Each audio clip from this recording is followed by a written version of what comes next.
Chapter 17. That Friday made the last of our fine days for a month. In the evening the weather broke. The wind shifted from south to north east, and brought rain first, and then sleet and snow. On the morrow one could hardly imagine that there had been 3 weeks of summer. The primroses and crocuses were hidden under wintry drifts. The larks were silent, the young leaves of the early trees smitten and blackened; and dreary and chill and dismal that morrow did creep over. My master kept his room.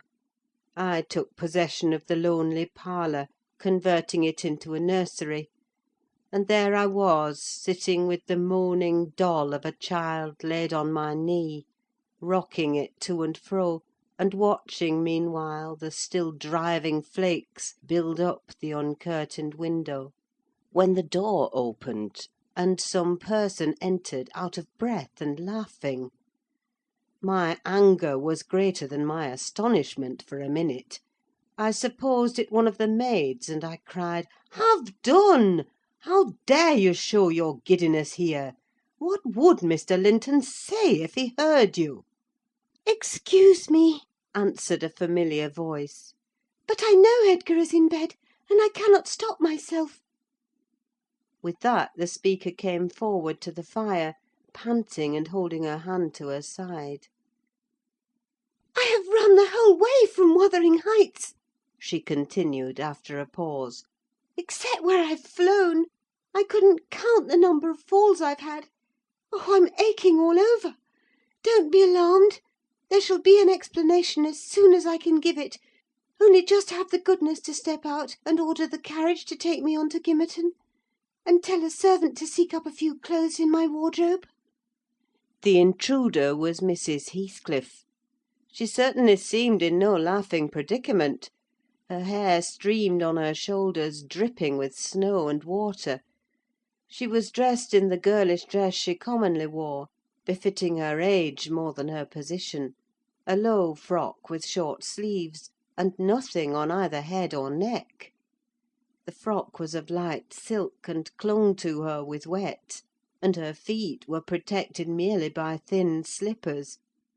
Add to this a deep cut under one ear, which only the cold prevented from bleeding profusely; a white face scratched and bruised, and a frame hardly able to support itself through fatigue; and you may fancy my first fright was not much allayed when I had had leisure to examine her. "My dear young lady," I exclaimed, "I'll stir nowhere and hear nothing till you have removed every article of your clothes and put on dry things. And certainly you shall not go to Gimmerton to-night, so it is needless to order the carriage." "Certainly I shall," she said, "walking or riding: yet I've no objection to dress myself decently. And see how it flows down my neck now! The fire does make it smart." She insisted on my fulfilling her directions before she would let me touch her; and not till after the coachman had been instructed to get ready, and a maid set to pack up some necessary attire, did I obtain her consent for binding the wound, and helping to change her garments. "Now, Ellen," she said, when my task was finished, and she was seated in an easy chair on the hearth, with a cup of tea before her, "you sit down opposite me, and put poor Catherine's baby away. I don't like to see it. You mustn't think I care little for Catherine, because I behaved so foolishly on entering. I've cried too, bitterly: yes, more than any one else has reason to cry. We parted unreconciled, you remember, and I shan't forgive myself. But for all that, I was not going to sympathise with him, the brute beast! Oh, give me the poker! This is the last thing of his I have about me." She slipped the gold ring from her third finger, and threw it on the floor. "I'll smash it," she continued, striking it with childish spite. "and then I'll burn it." And she took and dropped the misused article among the coals. There! He shall buy another if he gets me back again. He'd be capable of coming to seek me, to tease Edgar. I dare not stay, lest that notion should possess his wicked head. And besides, Edgar has not been kind, has he? And I won't come suing for his assistance, nor will I bring him into more trouble. Necessity compelled me to seek shelter here; though, if I had not learned he was out of the way, I'd have halted at the kitchen, washed my face, warmed myself, got you to bring what I wanted, and departed again to anywhere out of the reach of my of that incarnate goblin. Ah! He was in such a fury! If he had caught me! It's a pity Earnshaw is not his match in strength. I wouldn't have run till I'd seen him all but demolished, had Hindley been able to do it. "Well, don't talk so fast, miss," I interrupted. "You'll disorder the handkerchief I've tied round your face, and make the cut bleed again. Drink your tea, and take breath, and give over laughing. Laughter is sadly out of place under this roof, and in your condition." An undeniable truth, she replied. Listen to that child! It maintains a constant wail. Send it out of my hearing for an hour. I shan't stay any longer. I rang the bell, and committed it to a servant's care; and then I inquired what had urged her to escape from Wuthering Heights in such an unlikely plight, and where she meant to go, as she refused remaining with us. I ought, and I wished to remain, answered she. To cheer Edgar and take care of the baby, for two things, and because the Grange is my right home. But I tell you he wouldn't let me. Do you think he could bear to see me grow fat and merry?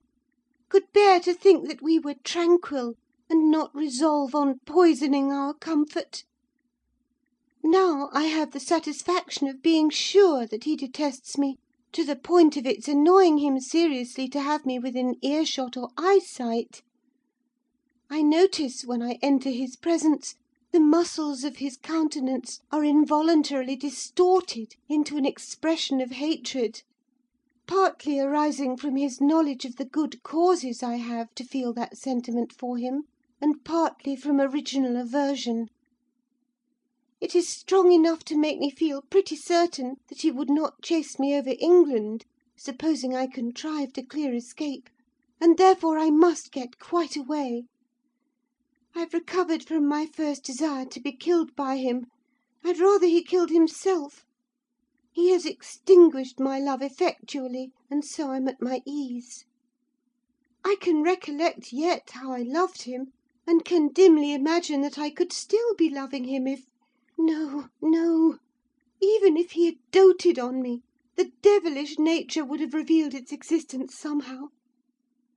Catherine had an awfully perverted taste to esteem him so dearly, knowing him so well. Monster! Would that he could be blotted out of creation and out of my memory! "Hush, hush! He's a human being," I said. "Be more charitable. There are worse men than he is yet." "He's not a human being," she retorted, "and he has no claim on my charity. I gave him my heart, and he took and pinched it to death, and flung it back to me. People feel with their hearts, Ellen; and since he has destroyed mine, I have not power to feel for him; and I would not, though he groaned from this to his dying day, and wept tears of blood for Catherine. No, indeed, indeed, I wouldn't." And here Isabella began to cry, but, immediately dashing the water from her lashes, she recommenced. "You asked what has driven me to flight at last. I was compelled to attempt it, because I had succeeded in rousing his rage a pitch above his malignity. Pulling out the nerves with red-hot pincers requires more coolness than knocking on the head. He was worked up to forget the fiendish prudence he boasted of, and proceeded to murderous violence. I experienced pleasure in being able to exasperate him. The sense of pleasure woke my instinct of self-preservation, so I fairly broke free. And if ever I come into his hands again, he is welcome to a signal revenge. Yesterday, you know, Mr. Earnshaw should have been at the funeral. He kept himself sober for the purpose, tolerably sober, not going to bed mad at 6 o'clock and getting up drunk at 12. Consequently, he rose in suicidal low spirits, as fit for the church as for a dance, and instead he sat down by the fire and swallowed gin or brandy by tumblerfuls. Heathcliff, I shudder to name him, has been a stranger in the house from last Sunday till to-day. Whether the angels have fed him or his kin beneath, I cannot tell, but he has not eaten a meal with us for nearly a week. He has just come home at dawn, and gone upstairs to his chamber, locking himself in, as if anybody dreamt of coveting his company. There he has continued, praying like a Methodist, only the deity he implored is senseless dust and ashes, and God, when addressed, was curiously confounded with his own black father. After concluding these precious orisons, and they lasted generally till he grew hoarse, and his voice was strangled in his throat, he would be off again, always straight down to the Grange. I wonder Edgar did not send for a constable and give him into custody. For me, grieved as I was about Catherine, it was impossible to avoid regarding this season of deliverance from degrading oppression as a holiday. I recovered spirits sufficient to bear Joseph's eternal lectures without weeping, and to move up and down the house less with the foot of a frightened thief than formerly.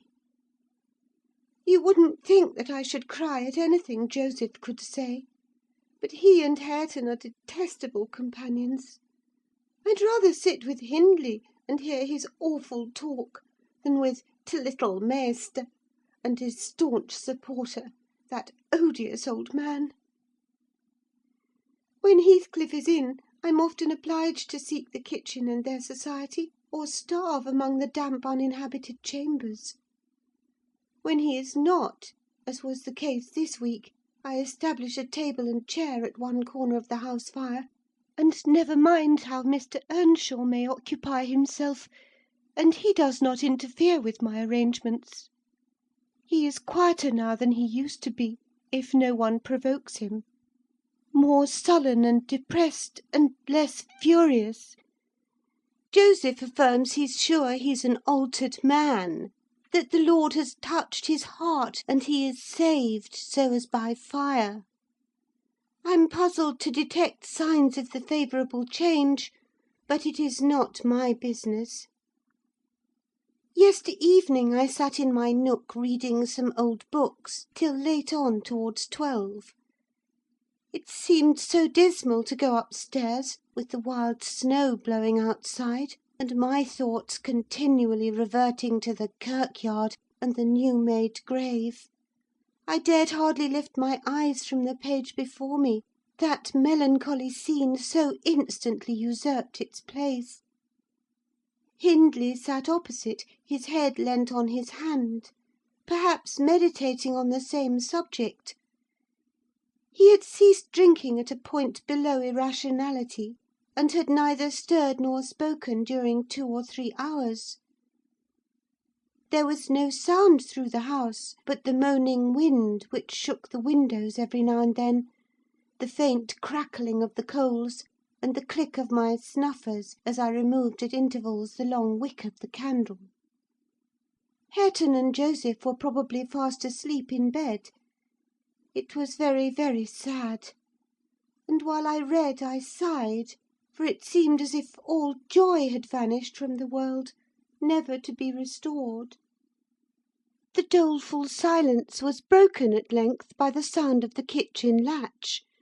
Heathcliff had returned from his watch earlier than usual, owing, I suppose, to the sudden storm. That entrance was fastened, and we heard him coming round to get in by the other. I rose with an irrepressible expression of what I felt on my lips, which induced my companion, who had been staring towards the door, to turn and look at me. "I'll keep him out 5 minutes," He exclaimed. "You won't object?" "No, you may keep him out the whole night for me," I answered. "Do put the key in the lock, and draw the bolts." Earnshaw accomplished this ere his guest reached the front. He then came and brought his chair to the other side of my table, leaning over it, and searching in my eyes for a sympathy with the burning hate that gleamed from his. As he both looked and felt like an assassin, he couldn't exactly find that; but he discovered enough to encourage him to speak. "You and I," He said, "have each a great debt to settle with the man out yonder. If we were neither of us cowards, we might combine to discharge it. Are you as soft as your brother? Are you willing to endure to the last, and not once attempt a repayment?" "I'm weary of enduring now," I replied, "and I'd be glad of a retaliation that wouldn't recoil on myself. But treachery and violence are spears pointed at both ends. They wound those who resort to them worse than their enemies." "Treachery and violence are a just return for treachery and violence," cried Hindley. "Mrs. Heathcliff, I'll ask you to do nothing, but sit still and be dumb. Tell me now, can you? I'm sure you would have as much pleasure as I in witnessing the conclusion of the fiend's existence. He'll be your death unless you overreach him, and he'll be my ruin. Damn the hellish villain! He knocks at the door as if he were master here already. Promise to hold your tongue, and before that clock strikes—it wants 3 minutes of 1—you're a free woman." He took the implements which I described to you in my letter from his breast, and would have turned down the candle. I snatched it away, however, and seized his arm. "I'll not hold my tongue," I said. "You mustn't touch him. Let the door remain shut, and be quiet." "No, I've formed my resolution, and by God I'll execute it!" cried the desperate being. "I'll do you a kindness in spite of yourself, and Hareton justice; and you needn't trouble your head to screen me. Catherine is gone. Nobody alive would regret me, or be ashamed, though I cut my throat this minute; and it's time to make an end." I might as well have struggled with a bear, or reasoned with a lunatic. The only resource left me was to run to a lattice and warn his intended victim of the fate which awaited him. "You'd better seek shelter somewhere else to-night," I exclaimed, in rather a triumphant tone. "Mr. Earnshaw has a mind to shoot you if you persist in endeavouring to enter." "You'd better open the door, you—" he answered, addressing me by some elegant term that I don't care to repeat.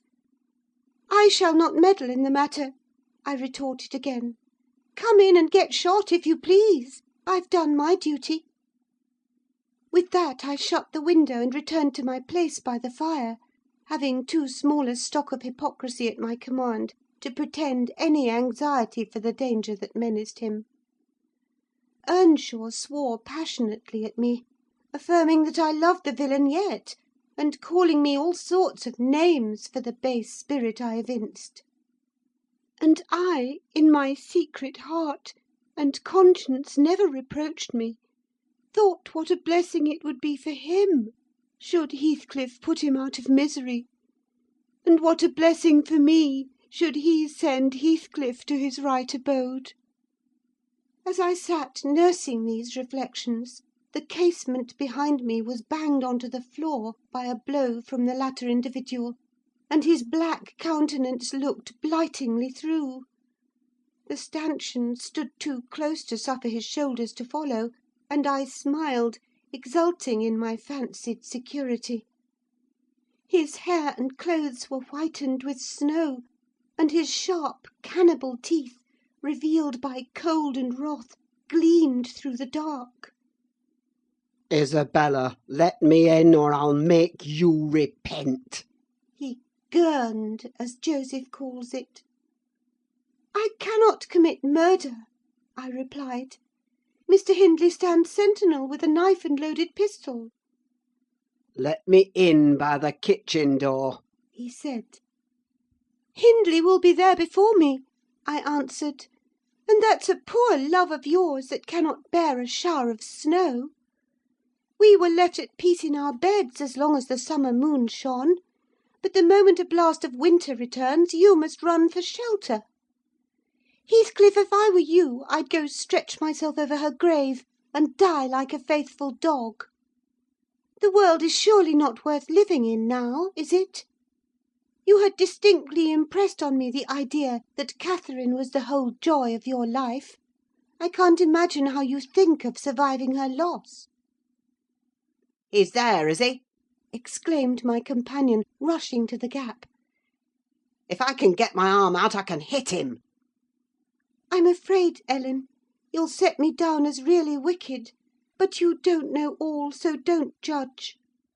I wouldn't have aided or abetted an attempt on even his life for anything. Wish that he were dead, I must, and therefore I was fearfully disappointed and unnerved by terror for the consequences of my taunting speech, when he flung himself on Earnshaw's weapon and wrenched it from his grasp. The charge exploded, and the knife, in springing back, closed into its owner's wrist. Heathcliff pulled it away by main force, slitting up the flesh as it passed on, and thrust it, dripping, into his pocket.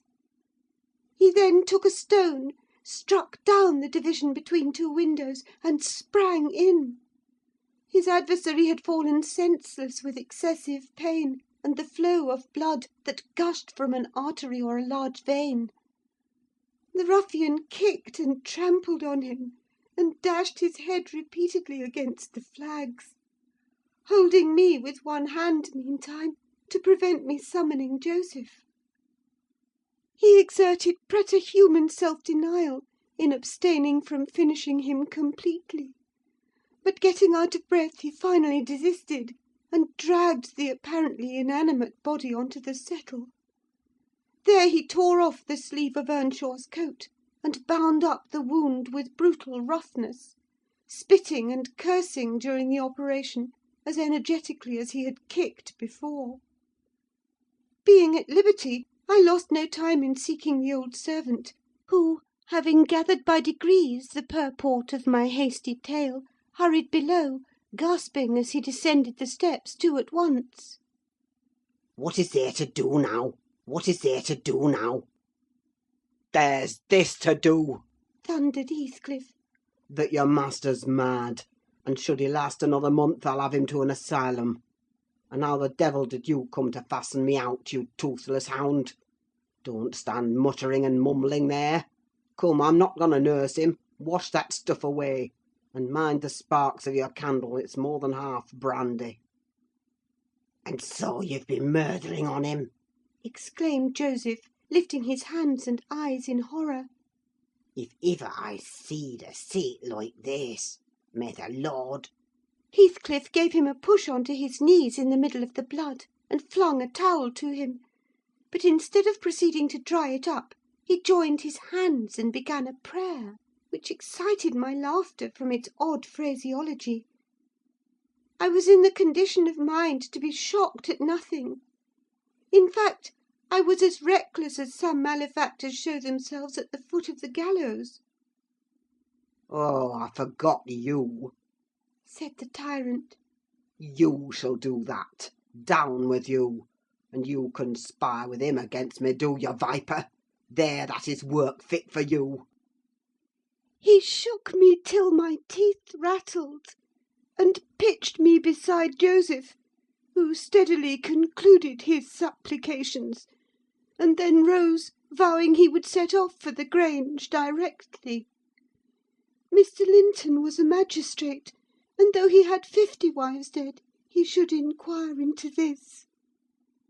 He was so obstinate in his resolution that Heathcliff deemed it expedient to compel from my lips a recapitulation of what had taken place, standing over me, heaving with malevolence, as I reluctantly delivered the account in answer to his questions.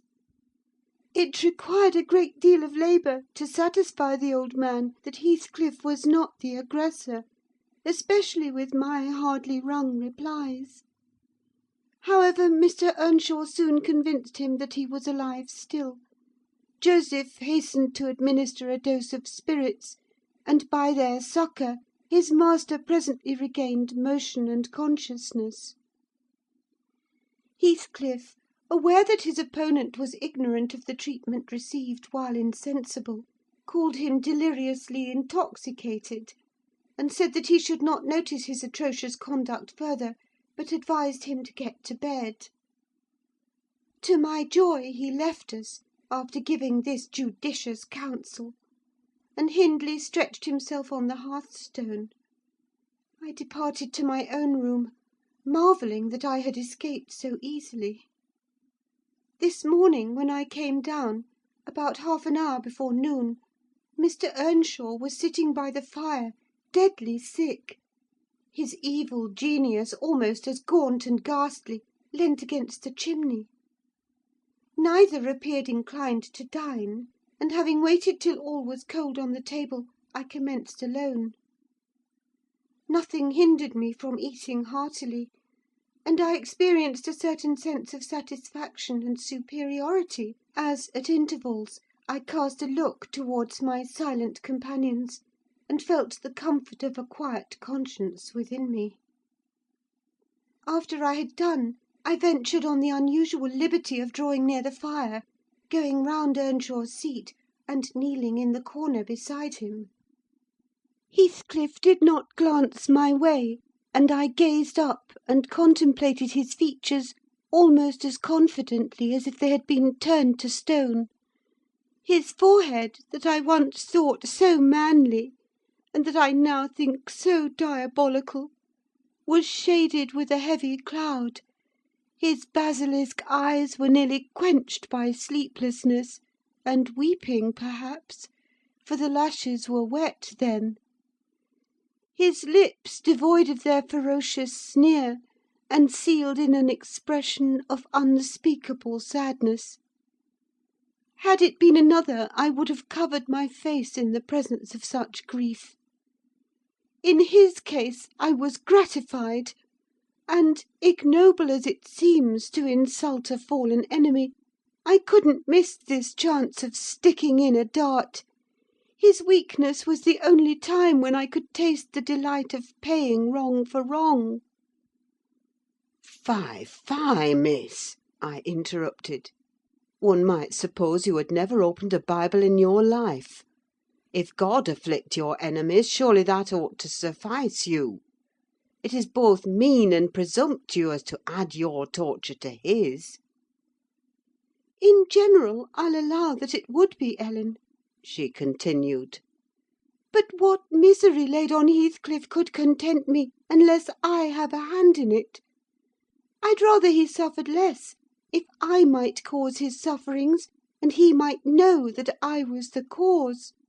Oh, I owe him so much!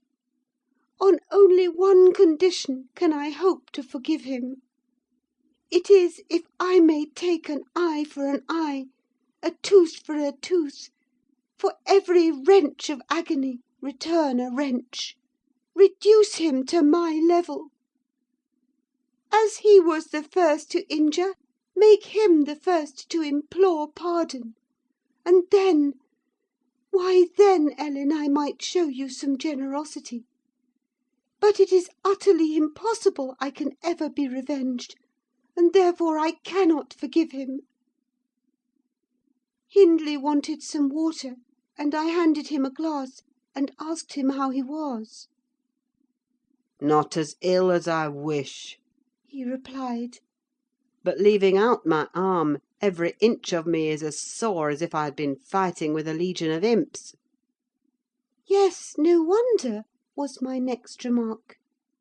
Catherine used to boast that she stood between you and bodily harm. She meant that certain persons would not hurt you for fear of offending her. It's well people don't really rise from their grave, or last night she might have witnessed a repulsive scene. Are not you bruised and cut over your chest and shoulders?" "I can't say," he answered. "but what do you mean? Did he dare to strike me when I was down?"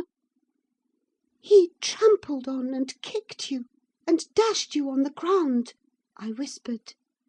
"And his mouth watered to tear you with his teeth, because he's only half man, not so much, and the rest fiend."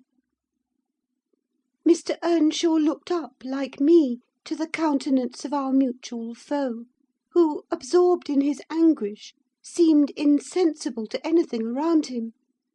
The longer he stood, the plainer his reflections revealed their blackness through his features. "Oh, if God would but give me strength to strangle him in my last agony, I'd go to hell with joy!" groaned the impatient man, writhing to rise, and sinking back in despair, convinced of his inadequacy for the struggle. "Nay, it's enough that he has murdered one of you," I observed aloud. "At the Grange, every one knows your sister would have been living now, had it not been for Mr. Heathcliff. After all, it is preferable to be hated than loved by him. When I recollect how happy we were, how happy Catherine was before he came, I'm fit to curse the day." Most likely, Heathcliff noticed more the truth of what was said than the spirit of the person who said it. His attention was roused, I saw, for his eyes rained down tears among the ashes, and he drew his breath in suffocating sighs.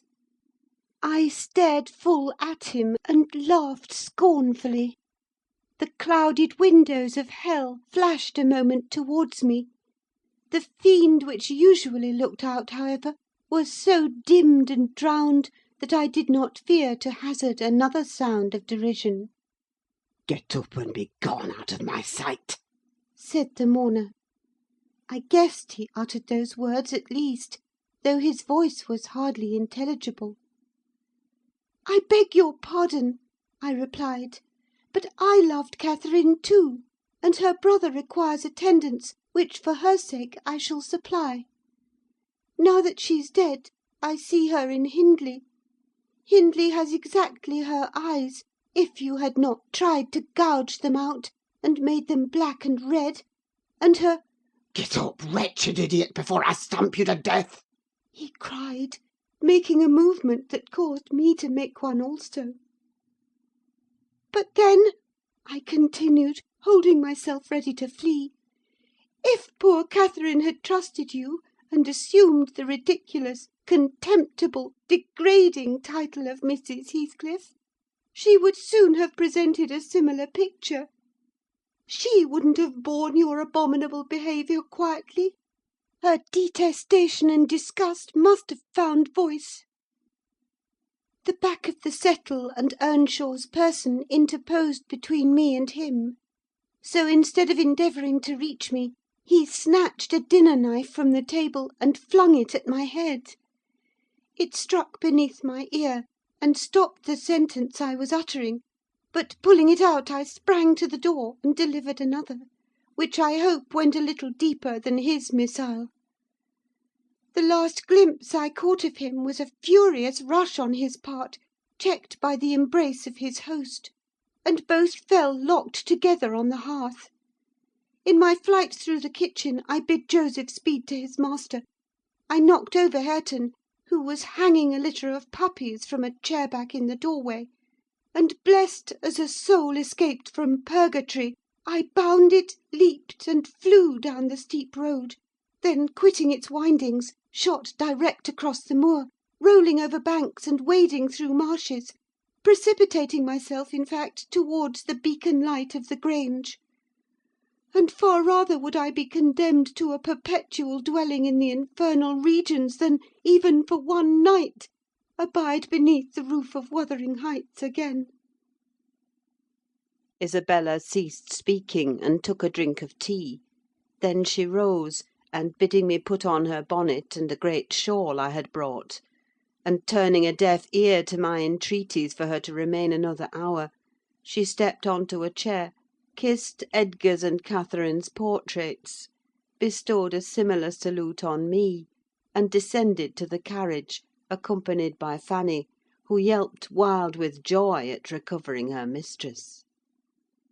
She was driven away, never to revisit this neighbourhood; but a regular correspondence was established between her and my master, when things were more settled.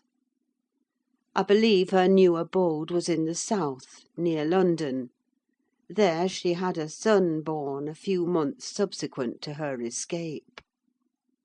He was christened Linton, and from the first she reported him to be an ailing, peevish creature. Mr. Heathcliff, meeting me one day in the village, inquired where she lived. I refused to tell. He remarked that it was not of any moment, only she must beware of coming to her brother: she should not be with him, if he had to keep her himself. Though I would give no information, he discovered, through some of the other servants, both her place of residence and the existence of the child. Still, he didn't molest her, for which forbearance she might thank his aversion, I suppose. He often asked about the infant when he saw me, and on hearing its name, smiled grimly, and observed, "They wish me to hate it too, do they?" "I don't think they wish you to know anything about it," I answered. "But I'll have it," he said, "when I want it. They may reckon on that." Fortunately, its mother died before the time arrived: some 13 years after the decease of Catherine, when Linton was 12, or a little more. On the day succeeding Isabella's unexpected visit, I had no opportunity of speaking to my master. He shunned conversation, and was fit for discussing nothing.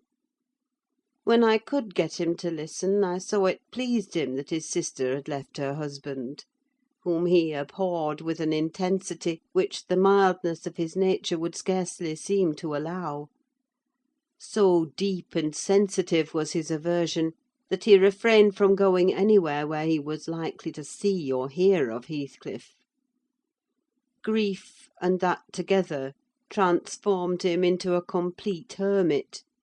He threw up his office of magistrate, ceased even to attend church, avoided the village on all occasions, and spent a life of entire seclusion within the limits of his park and grounds, only varied by solitary rambles on the moors, and visits to the grave of his wife, mostly at evening, or early morning before other wanderers were abroad.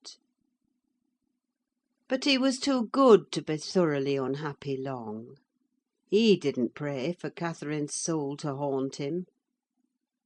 Time brought resignation, and a melancholy sweeter than common joy.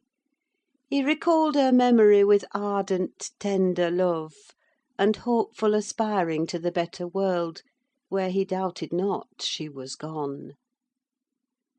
And he had earthly consolation and affections also. For a few days, I said, he seemed regardless of the puny successor to the departed. That coldness melted as fast as snow in April; and ere the tiny thing could stammer a word or totter a step, it wielded a despot's sceptre in his heart. It was named Catherine, but he never called it the name in full, as he had never called the first Catherine short; probably because Heathcliff had a habit of doing so. The little one was always Cathy: it formed to him a distinction from the mother, and yet a connection with her; and his attachment sprang from its relation to her, far more than from its being his own. I used to draw a comparison between him and Hindley Earnshaw, and perplex myself to explain satisfactorily why their conduct was so opposite in similar circumstances. They had both been fond husbands, and were both attached to their children, and I could not see how they shouldn't both have taken the same road, for good or evil. But I thought in my mind, Hindley, with apparently the stronger head, has shown himself sadly the worse and the weaker man. When his ship struck, the captain abandoned his post, and the crew, instead of trying to save her, rushed into riot and confusion, leaving no hope for their luckless vessel. Linton, on the contrary, displayed the true courage of a loyal and faithful soul.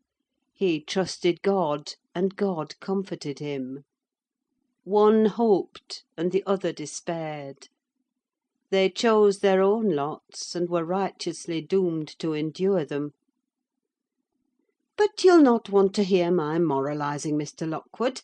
You'll judge as well as I can all these things. At least you'll think you will, and that's the same.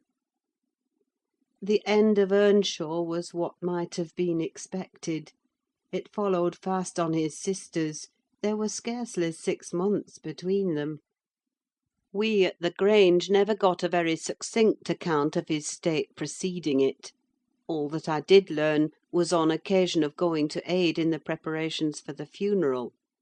Mr. Kenneth came to announce the event to my master.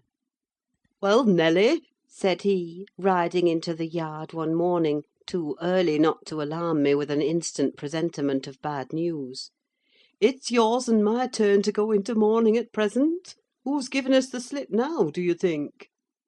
Who? I asked in a flurry. "Why, guess!" he returned, dismounting, and slinging his bridle on a hook by the door. "And nip up the corner of your apron. I'm certain you'll need it." Not Mr. Heathcliff, surely? I exclaimed. "What, would you have tears for him?" said the doctor. "No, Heathcliff's a tough young fellow. He looks blooming to-day. I've just seen him. He's rapidly regaining flesh since he lost his better half." Who is it, then, Mr. Kenneth? I repeated impatiently. "Hindley Earnshaw, your old friend Hindley," he replied; "and my wicked gossip, though he's been too wild for me this long while. There! I said we should draw water. But cheer up, he died true to his character, drunk as a lord. Poor lad! I'm sorry too. One can't help missing an old companion; though he had the worst tricks with him that ever man imagined, and has done me many a rascally turn. He's barely 27, it seems. That's your own age. Who would have thought you were born in one year?" I confess this blow was greater to me than the shock of Mrs. Linton's death. Ancient associations lingered round my heart. I sat down in the porch and wept as for a blood relation, desiring Mr. Kenneth to get another servant to introduce him to the master. I could not hinder myself from pondering on the question, had he had fair play? Whatever I did, that idea would bother me. It was so tiresomely pertinacious that I resolved on requesting leave to go to Wuthering Heights, and assist in the last duties to the dead. Mr. Linton was extremely reluctant to consent, but I pleaded eloquently for the friendless condition in which he lay; and I said my old master and foster brother had a claim on my services as strong as his own. Besides, I reminded him that the child Hareton was his wife's nephew, and in the absence of nearer kin he ought to act as its guardian, and he ought to and must inquire how the property was left, and look over the concerns of his brother-in-law. He was unfit for attending to such matters then, but he bid me speak to his lawyer, and at length permitted me to go. His lawyer had been Earnshaw's also. I called at the village and asked him to accompany me. He shook his head, and advised that Heathcliff should be let alone, affirming, if the truth were known, Hareton would be found little else than a beggar. His father died in debt, He said. the whole property is mortgaged, and the sole chance for the natural heir is to allow him an opportunity of creating some interest in the creditor's heart, that he may be inclined to deal leniently towards him. When I reached the Heights, I explained that I had come to see everything carried on decently, and Joseph, who appeared in sufficient distress, expressed satisfaction at my presence. Mr. Heathcliff said he did not perceive that I was wanted, but I might stay and order the arrangements for the funeral, if I chose. Correctly. He remarked. That fool's body should be buried at the cross-roads without ceremony of any kind. I happened to leave him 10 minutes yesterday afternoon, and in that interval he fastened the 2 doors of the house against me, and he has spent the night in drinking himself to death deliberately. We broke in this morning, for we heard him sporting like a horse, and there he was, laid over the settle. Flaying and scalping would not have wakened him. I sent for Kenneth, and he came, but not till the beast had changed into carrion. He was both dead and cold and stark, and so you'll allow it was useless making more stir about him. The old servant confirmed this statement, but muttered, "I'd rayther he'd gone himself, doctor.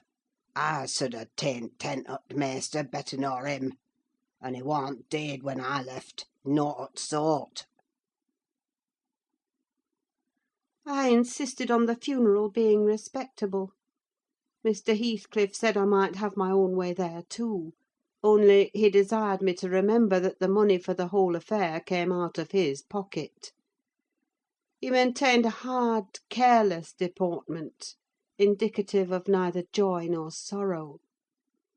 If anything, it expressed a flinty gratification at a piece of difficult work successfully executed. I observed once, indeed, something like exultation in his aspect. It was just when the people were bearing the coffin from the house. He had the hypocrisy to represent a mourner, and previous to following with Hareton, he lifted the unfortunate child onto the table, and muttered with peculiar gusto, "Now, my bonny lad, you are mine, and we'll see if one tree won't grow as crooked as another, with the same wind to twist it." The unsuspecting thing was pleased at this speech. He played with Heathcliff's whiskers and stroked his cheek; but I divined its meaning, and observed tartly, "That boy must go back with me to Thrushcross Grange, sir. There is nothing in the world less yours than he is." "Does Linton say so?" he demanded. "Of course, he has ordered me to take him," I replied. "Well," said the scoundrel, "we'll not argue the subject now; but I have a fancy to try my hand at rearing a young one: so intimate to your master that I must supply the place of this with my own, if he attempt to remove it. I don't engage to let Hareton go undisputed, but I'll be pretty sure to make the other come.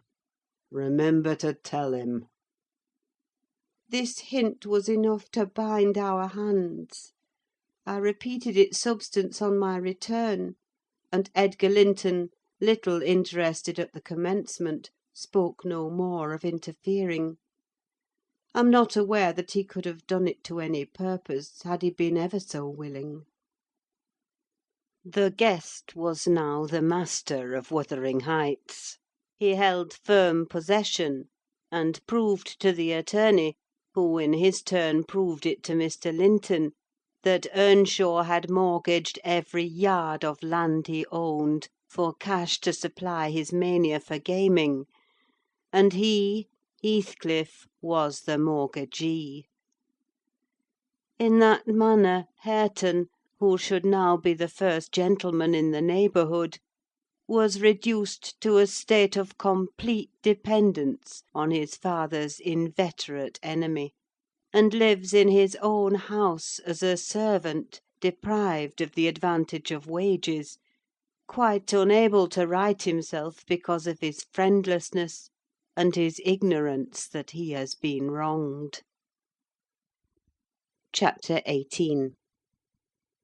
"The 12 years," continued Mrs. Dean, "following that dismal period, were the happiest of my life. My greatest troubles in their passage rose from our little lady's trifling illnesses, which she had to experience in common with all children, rich and poor. For the rest, after the first 6 months, she grew like a larch, and could walk and talk too, in her own way, before the heath blossomed a second time over Mrs. Linton's dust.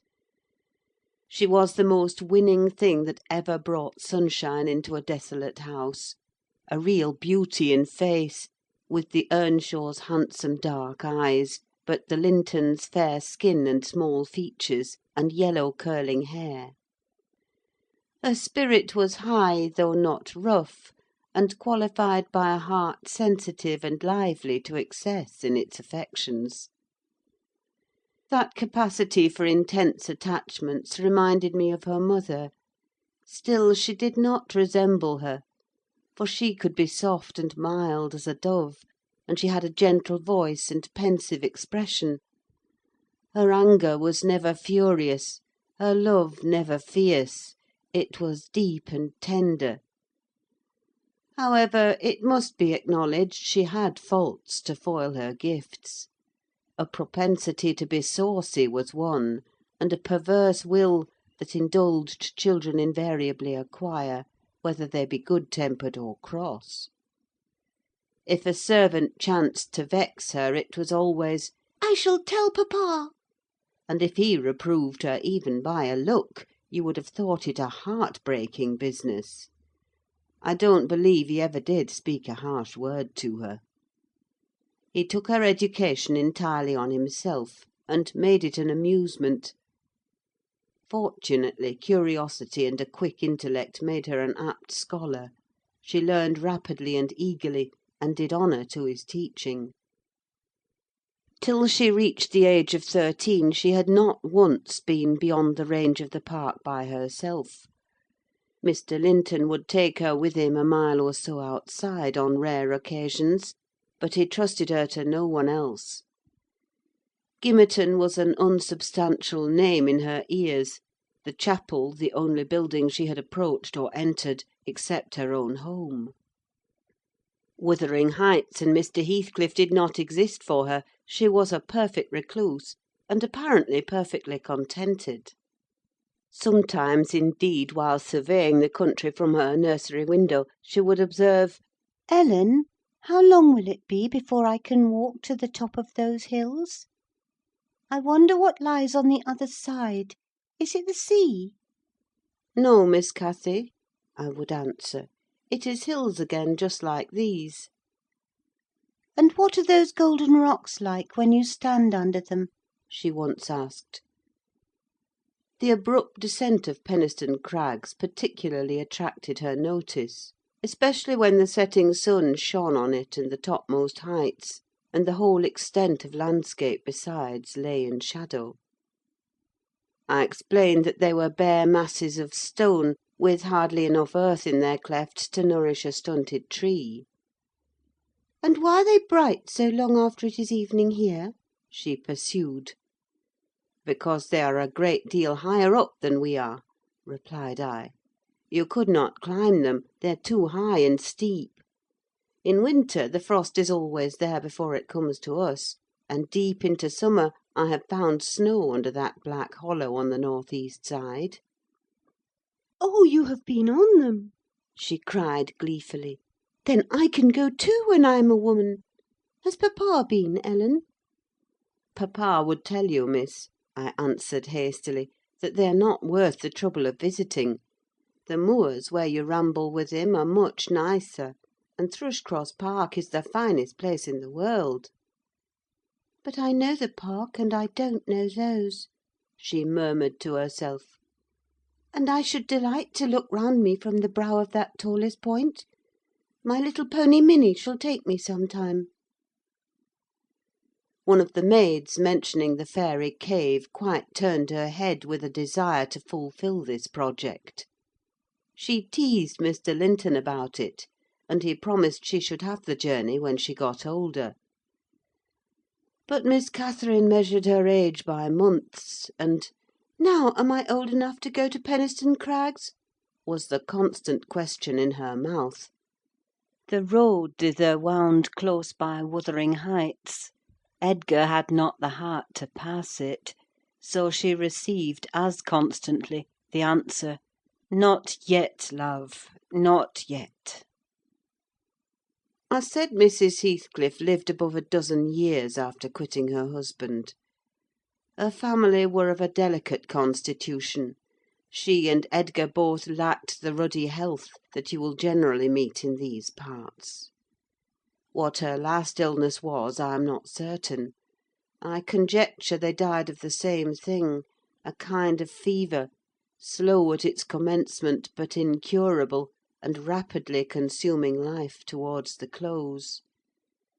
She wrote to inform her brother of the probable conclusion of a 4 months' indisposition under which she had suffered, and entreated him to come to her if possible, for she had much to settle, and she wished to bid him adieu, and deliver Linton safely into his hands. Her hope was that Linton might be left with him as he had been with her. His father, she would fain convince herself, had no desire to assume the burden of his maintenance or education. My master hesitated not a moment in complying with her request. Reluctant as he was to leave home at ordinary calls, he flew to answer this, commanding Catherine to my peculiar vigilance in his absence, with reiterated orders that she must not wander out of the park, even under my escort. He did not calculate on her going unaccompanied. He was away 3 weeks. The first day or two my charge sat in a corner of the library, too sad for either reading or playing. In that quiet state she caused me little trouble; but it was succeeded by an interval of impatient, fretful weariness, and being too busy, and too old then, to run up and down amusing her, I hit on a method by which she might entertain herself. I used to send her on her travels round the grounds, now on foot, and now on a pony, indulging her with a patient audience of all her real and imaginary adventures when she returned.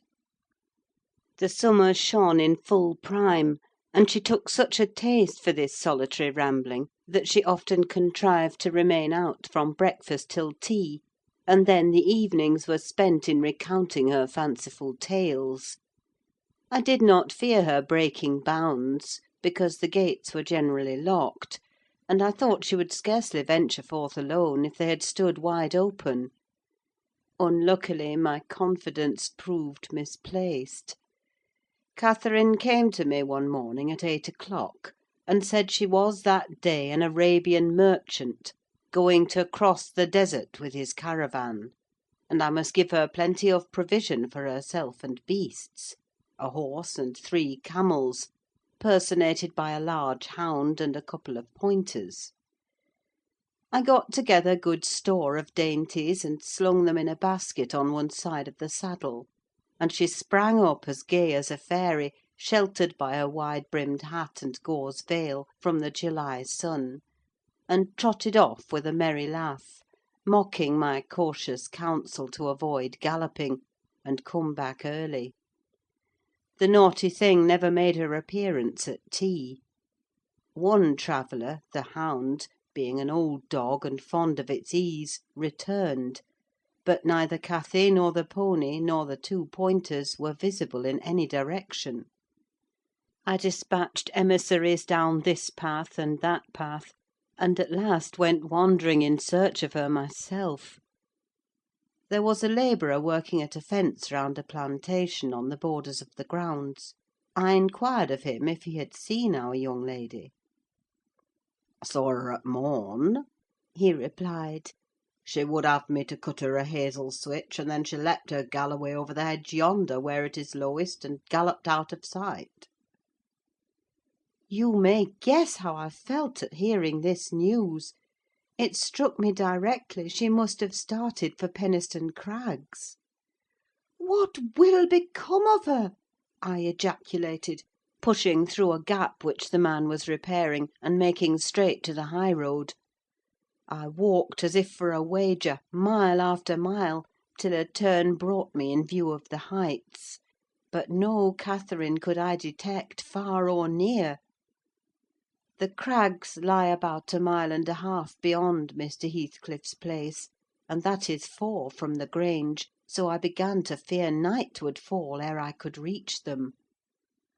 And what if she should have slipped in clambering among them, I reflected, and been killed, or broken some of her bones?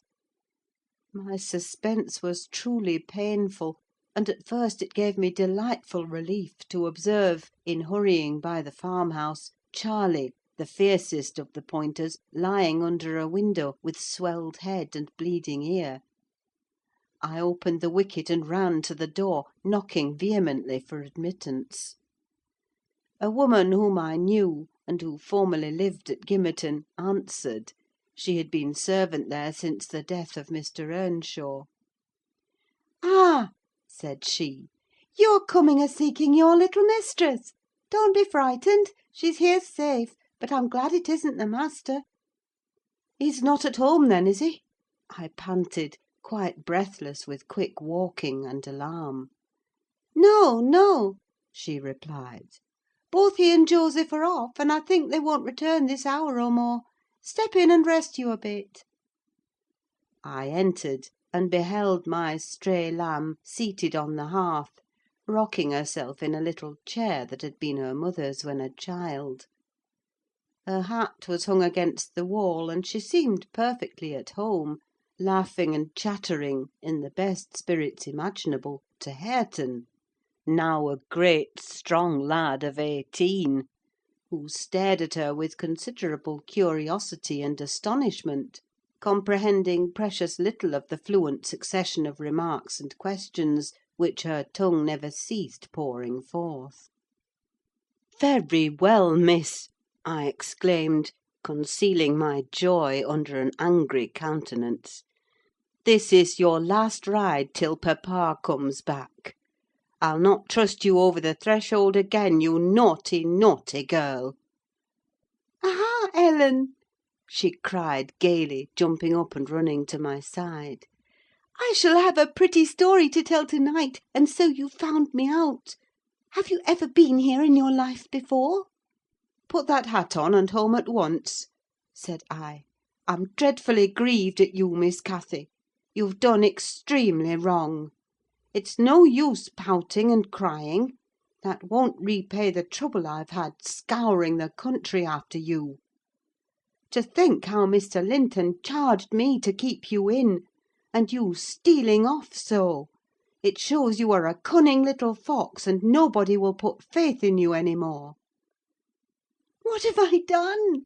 sobbed she, instantly checked. "Papa charged me nothing. He'll not scold me, Ellen. He's never cross like you." "Come, come," I repeated. "I'll tie the riband. Now, let us have no petulance. Oh, for shame! You 13 years old, and such a baby!" This exclamation was caused by her pushing the hat from her head, and retreating to the chimney out of my reach. "Nay," said the servant, "don't be hard on the bonny lass, Mrs. Dean. We made her stop: she'd fain have ridden forwards, afeard you should be uneasy. Hareton offered to go with her, and I thought he should: it's a wild road over the hills." Hareton, during the discussion, stood with his hands in his pockets, too awkward to speak, though he looked as if he did not relish my intrusion. How long am I to wait?" I continued, disregarding the woman's interference. "It will be dark in 10 minutes. Where is the pony, Miss Cathy? And where is Phoenix? I shall leave you unless you be quick, so please yourself." "The pony is in the yard," she replied, "and Phoenix is shut in there. He's bitten, and so is Charlie. I was going to tell you all about it, but you are in a bad temper, and don't deserve to hear."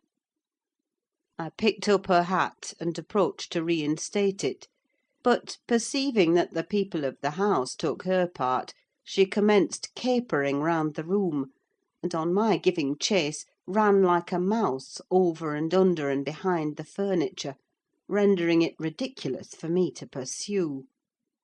Hareton and the woman laughed, and she joined them, and waxed more impertinent still, till I cried, in great irritation, "Well, Miss Cathy, if you were aware whose house this is, you'd be glad enough to get out." "It's your father's, isn't it?" said she, turning to Hareton. "Nay," he replied, looking down and blushing bashfully. He could not stand a steady gaze from her eyes, though they were just his own. "Whose then? Your master's?" she asked. He coloured deeper, with a different feeling, muttered an oath, and turned away. "Who is his master?" continued the tiresome girl, appealing to me. "He talked about our house and our folk. I thought he had been the owner's son. And he never said Miss. He should have done, shouldn't he, if he's a servant?" Hareton grew black as a thundercloud at this childish speech. I silently shook my questioner, and at last succeeded in equipping her for departure. "Now get my horse," she said, addressing her unknown kinsman as she would one of the stable boys at the Grange. "and you may come with me. I want to see where the goblin hunter rises in the marsh, and to hear about the fairishes, as you call them. But make haste. What's the matter? Get my horse, I say." "I'll see thee damned before I be thy servant," growled the lad. "You'll see me what?" asked Catherine in surprise. "Damned, thou saucy witch!" he replied. "There, Miss Cathy, you see you have got into pretty company," I interposed. "Nice words to be used to a young lady. Pray don't begin to dispute with him. Come, let us seek for Minnie ourselves, and be gone." "But, Ellen," cried she, staring fixed in astonishment. "how dare he speak so to me? Mustn't he be made to do as I ask him? You wicked creature, I shall tell papa what you said. Now then!" Hareton did not appear to feel this threat, so the tears sprang into her eyes with indignation.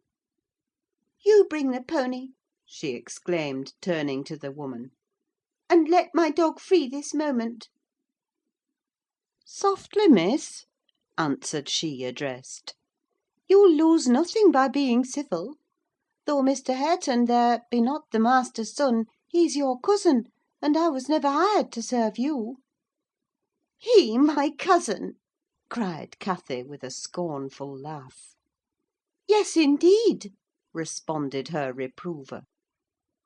"Oh, Ellen, don't let them say such things!"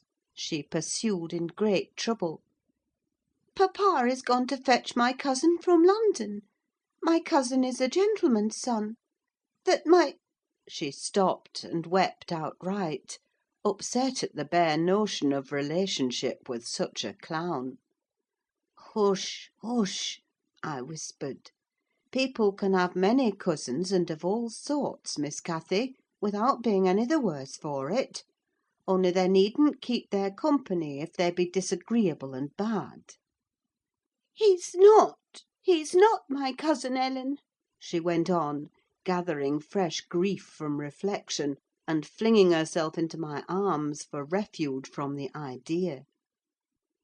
I was much vexed at her and the servant for their mutual revelations, having no doubt of Linton's approaching arrival, communicated by the former, being reported to Mr. Heathcliff, and feeling as confident that Catherine's first thought on her father's return would be to seek an explanation of the latter's assertion concerning her rude-bred kindred. Hareton, recovering from his disgust at being taken for a servant, seemed moved by her distress, and having fetched the pony round to the door, he took, to propitiate her, a fine crooked-legged terrier whelp from the kennel, and putting it into her hand, bid her whist, for he meant nought. Pausing in her lamentations, she surveyed him with a glance of awe and horror, then burst forth anew. I could scarcely refrain from smiling at this antipathy to the poor fellow, who was a well-made, athletic youth, good-looking in features, and stout and healthy, but attired in garments befitting his daily occupations of working on the farm, and lounging among the moors after rabbits and game. Still, I thought I could detect in his physiognomy a mind owning better qualities than his father ever possessed. Good things lost amid a wilderness of weeds, to be sure, whose rankness far overtopped their neglected growth; yet, notwithstanding, evidence of a wealthy soil that might yield luxuriant crops under other and favourable circumstances. Mr. Heathcliff, I believe, had not treated him physically ill, thanks to his fearless nature, which offered no temptation to that course of oppression. He had none of the timid susceptibility that would have given zest to ill-treatment in Heathcliff's judgment. He appeared to have bent his malevolence on making him a brute. He was never taught to read or write, never rebuked for any bad habit which did not annoy his keeper, never led a single step towards virtue, or guarded by a single precept against vice. And, from what I heard, Joseph contributed much to his deterioration by a narrow-minded partiality, which prompted him to flatter and pet him as a boy, because he was the head of the old family. And as he had been in the habit of accusing Catherine Earnshaw and Heathcliff, when children, of putting the master past his patience, and compelling him to seek solace in drink by what he termed their offald ways, so at present he laid the whole burden of Hareton's faults on the shoulders of the usurper of his property. If the lad swore, he wouldn't correct him, nor however culpably he behaved. It gave Joseph satisfaction, apparently, to watch him go the worst lengths. He allowed that the lad was ruined, that his soul was abandoned to perdition; but then he reflected that Heathcliff must answer for it. Hareton's blood would be required at his hands, and there lay immense consolation in that thought. Joseph had instilled into him a pride of name and of his lineage. He would, had he dared, have fostered hate between him and the present owner of the Heights; but his dread of that owner amounted to superstition, and he confined his feelings regarding him to muttered innuendos and private comminations. I don't pretend to be intimately acquainted with the mode of living customary in those days at Wuthering Heights. I only speak from hearsay, for I saw little. The villagers affirmed Mr. Heathcliff was near, and a cruel hard landlord to his tenants; but the house inside had regained its ancient aspect of comfort under female management, and the scenes of riot, common in Hindley's time, were not now enacted within its walls. The master was too gloomy to seek companionship with any people, good or bad, and he is yet. This, however, is not making progress with my story.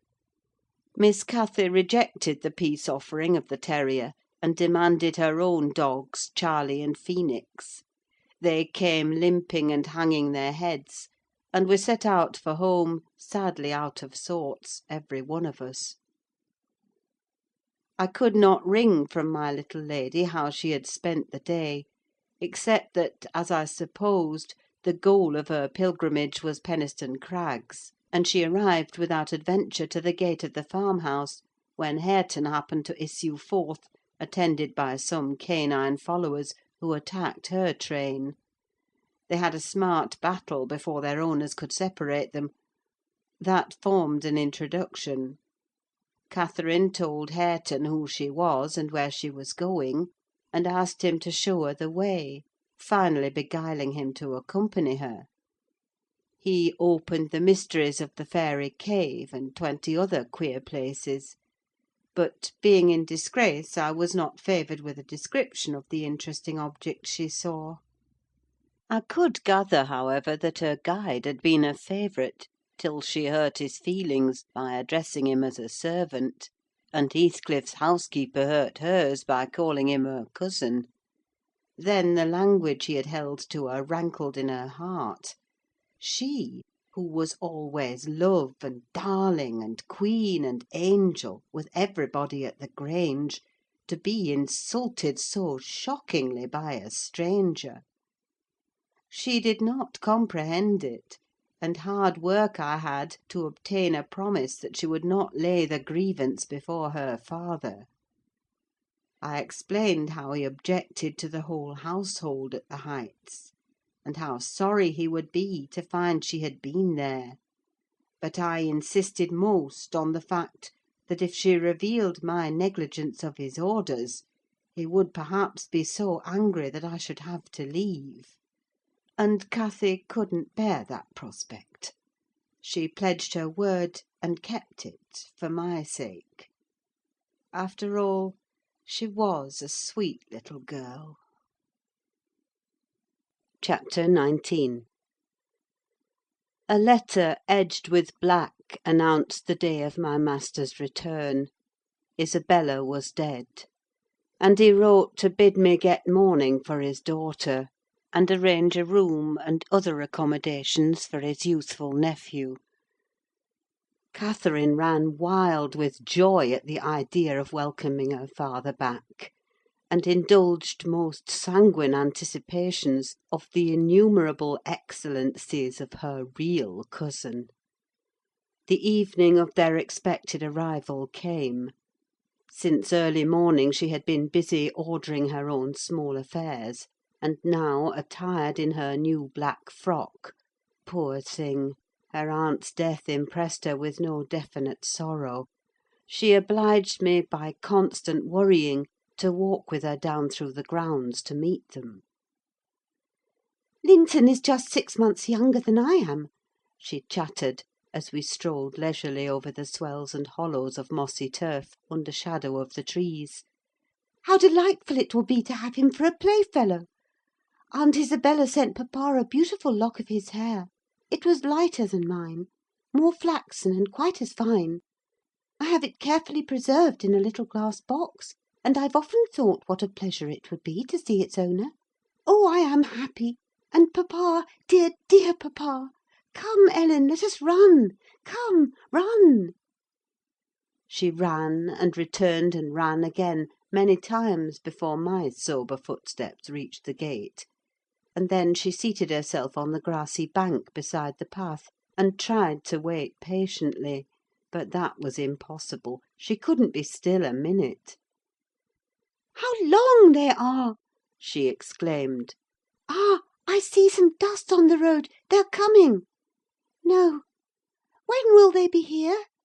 May we not go a little way, half a mile, Ellen, only just half a mile? Do say yes, to that clump of birches at the turn."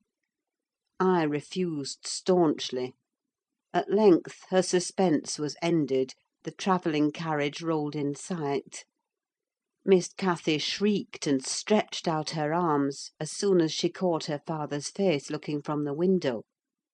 He descended, nearly as eager as herself, and a considerable interval elapsed ere they had a thought to spare for any but themselves. While they exchanged caresses, I took a peep in to see after Linton. He was asleep in a corner, wrapped in a warm fur-lined cloak, as if it had been winter: a pale, delicate, effeminate boy, who might have been taken for my master's younger brother, so strong was the resemblance; but there was a sickly peevishness in his aspect that Edgar Linton never had. The latter saw me looking, and having shaken hands, advised me to close the door, and leave him undisturbed, for the journey had fatigued him. Cathy would fain have taken one glance, but her father told her to come, and they walked together up the park, while I hastened before to prepare the servants. "Now, darling," said Mr. Linton, addressing his daughter, as they halted at the bottom of the front steps, "your cousin is not so strong or so merry as you are; and he has lost his mother, remember, a very short time since. Therefore don't expect him to play and run about with you directly; and don't harass him much by talking. Let him be quiet this evening at least, will you?" Yes, yes, papa, answered Catherine. "But I do want to see him, and he hasn't once looked out." The carriage stopped, and the sleeper being roused was lifted to the ground by his uncle. "This is your cousin Cathy, Linton," he said, putting their little hands together. "She's fond of you already, and mind you don't grieve her by crying to-night. Try to be cheerful now. The travelling is at an end, and you have nothing to do but rest and amuse yourself as you please." "Let me go to bed, then," answered the boy, shrinking from Catherine's salute, and he put his fingers to remove incipient tears. "Come, come, there's a good child," I whispered, leading him in. "You'll make her weep too: see how sorry she is for you." I do not know whether it was sorrow for him, but his cousin put on as sad a countenance as himself, and returned to her father. All three entered and mounted to the library, where tea was laid ready. I proceeded to remove Linton's cap and mantle, and placed him on a chair by the table. But he was no sooner seated than he began to cry afresh. My master inquired what was the matter. "I can't sit on a chair," sobbed the boy. "Go to the sofa, then, and Ellen shall bring you some tea," answered his uncle patiently. He had been greatly tried during the journey, I felt convinced, by his fretful, ailing charge. Linton slowly trailed himself off and lay down. Cathy carried a footstool and her cup to his side. At first she sat silent, but that could not last. She had resolved to make a pet of her little cousin, as she would have him to be; and she commenced stroking his curls and kissing his cheek, and offering him tea in her saucer like a baby. This pleased him, for he was not much better. He dried his eyes and lightened into a faint smile. "Oh, he'll do very well," said the master to me, after watching them a minute. "Very well, if we can keep him, Ellen. The company of a child of his own age will instil new spirit into him soon, and by wishing for strength he'll gain it." "Ay, if we can keep him," I mused to myself; and sore misgivings came over me that there was slight hope of that. And then I thought, however will that weakling live at Wuthering Heights? Between his father and Hareton, what playmates and instructors they'll be! Our doubts were presently decided, even earlier than I expected. I had just taken the children upstairs, after tea was finished, and seen Linton asleep: he would not suffer me to leave him till that was the case. I had come down, and was standing by the table in the hall, lighting a bedroom candle for Mr. Edgar, when a maid stepped out of the kitchen, and informed me that Mr. Heathcliff's servant, Joseph, was at the door, and wished to speak with the master. "I shall ask him what he wants first," I said, in considerable trepidation. "A very unlikely hour to be troubling people, and the instant they have returned from a long journey. I don't think the master can see him." Joseph had advanced through the kitchen as I uttered these words, and now presented himself in the hall. He was donned in his Sunday garments, with his most sanctimonious and sourest face, and holding his hat in one hand and his stick in the other, he proceeded to clean his shoes on the mat. "Good evening, Joseph," I said coldly. "What business brings you here to-night?" "It's Mester Linton I mun speak to," he answered, waving me disdainfully aside. "Mr. Linton is going to bed. Unless you have something particular to say, I'm sure he won't hear it now," I continued. "You had better sit down in there and entrust your message to me." "Which is his arm?" pursued the fellow, surveying the range of closed doors. I perceived he was bent on refusing my mediation, so very reluctantly I went up to the library, and announced the unseasonable visitor, advising that he should be dismissed till next day. Mr. Linton had no time to empower me to do so, for Joseph mounted close at my heels, and pushing into the apartment, planted himself at the far side of the table, with his two fists clapped on the head of his stick, and began in an elevated tone, as if anticipating opposition. "Heathcliff has sent me for his lad, and I mun't go back 'bout him." Edgar Linton was silent a minute. An expression of exceeding sorrow overcast his features.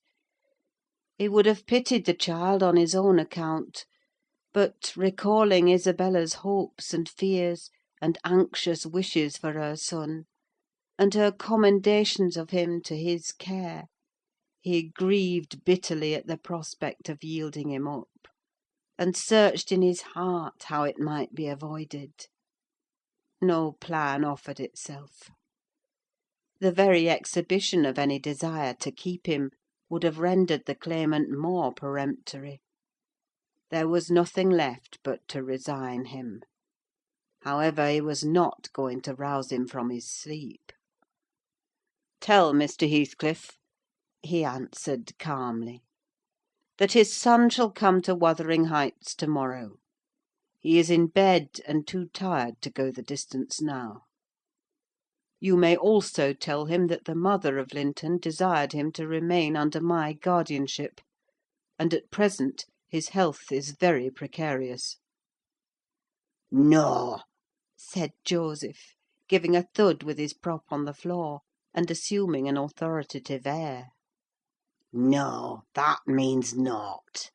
Heathcliff makes no count o' t' mother, nor ye norther; but he'll hev his lad, and I mun tak' him: so now you know." "You shall not to-night," answered Linton decisively. "Walk downstairs at once, and repeat to your master what I have said. Ellen, show him down. Go!" And aiding the indignant elder with a lift by the arm, he rid the room of him and closed the door. "Varra weel!" shouted Joseph, as he slowly drew off. "To morn he's coming seln, and thrust him out if you dare." Chapter 20. To obviate the danger of this threat being fulfilled, Mr. Linton commissioned me to take the boy home early on Catherine's pony; and, said he, "as we shall now have no influence over his destiny, good or bad, you must say nothing of where he has gone to my daughter. She cannot associate with him hereafter, and it is better for her to remain in ignorance of his proximity, lest she should be restless and anxious to visit the Heights. Merely tell her his father sent for him suddenly, and he has been obliged to leave us." Linton was very reluctant to be roused from his bed at 5 o'clock, and astonished to be informed that he must prepare for further travelling; but I softened off the matter by stating that he was going to spend some time with his father, Mr. Heathcliff, who wished to see him so much he did not like to defer the pleasure till he should recover from his late journey. My father! He cried in strange perplexity. Mamma never told me I had a father. Where does he live? I'd rather stay with uncle." "He lives a little distance from the Grange," I replied, "just beyond those hills: not so far, but you may walk over here when you get hearty. And you should be glad to go home and to see him. You must try to love him as you did your mother, and then he will love you." "But why have I not heard of him before?" asked Linton. "Why didn't mamma and he live together as other people do?" "He had business to keep him in the north," I answered, "and your mother's health required her to reside in the south." "And why didn't mamma speak to me about him?" persevered the child. "She often talked of uncle, and I learnt to love him long ago. How am I to love papa? I don't know him." "Oh, all children love their parents," I said. "Your mother perhaps thought you would want to be with him, if she mentioned him often to you. Let us make haste: an early ride on such a beautiful morning is much preferable to an hour's more sleep." "Is she to go with us?" he demanded. "The little girl I saw yesterday?" "Not now," replied I. "Is uncle?" he continued. "No, I shall be your companion there," I said. Linton sank back on his pillow, and fell into a brown study. "I won't go without uncle," he cried at length. "I can't tell where you mean to take me." I attempted to persuade him of the naughtiness of showing reluctance to meet his father. Still he obstinately resisted any progress towards dressing, and I had to call for my master's assistance in coaxing him out of bed. The poor thing was finally got off, with several delusive assurances that his absence should be short, that Mr. Edgar and Cathy would visit him, and other promises equally ill-founded, which I invented and reiterated at intervals throughout the way. The pure heather-scented air, the bright sunshine, and the gentle canter of Minnie relieved his despondency after a while. He began to put questions concerning his new home and its inhabitants with greater interest and liveliness. "Is Wuthering Heights as pleasant a place as Thrushcross Grange?" he inquired, turning to take a last glance into the valley, whence a light mist mounted and formed a fleecy cloud on the skirts of the blue. "It is not so buried in trees," I replied, "and it is not quite so large; but you can see the country beautifully all round, and the air is healthier for you, fresher and drier. You will, perhaps, think the building old and dark at first, though it is a respectable house, the next best in the neighbourhood. And you will have such nice rambles on the moors. Hareton Earnshaw, that is Miss Cathy's other cousin, and so yours in a manner, will show you all the sweetest spots; and you can bring a book in fine weather, and make a green hollow your study; and now and then your uncle may join you in a walk: he does frequently walk out on the hills." "And what is my father like?" he asked. "Is he as young and handsome as uncle?" "He's as young," said I, "but he has black hair and eyes, and looks sterner; and he is taller and bigger altogether. He'll not seem to you so gentle and kind at first, perhaps, because it is not his way: still, mind you be frank and cordial with him, and naturally he'll be fonder of you than any uncle, for you are his own." "Black hair and eyes," mused Linton. "I can't fancy him. Then I am not like him, am I?" "Not much," I answered. Not a morsel, I thought, surveying with regret the white complexion and slim frame of my companion, and his large, languid eyes: his mother's eyes, save that, unless a morbid touchiness kindled them a moment, they had not a vestige of her sparkling spirit. "How strange that he should never come to see mamma and me!" he murmured. Has he ever seen me? If he has, I must have been a baby. I remember not a single thing about him.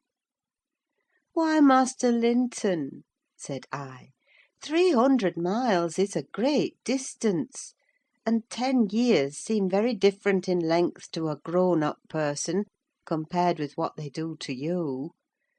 It is probable Mr. Heathcliff proposed going from summer to summer, but never found a convenient opportunity, and now it is too late.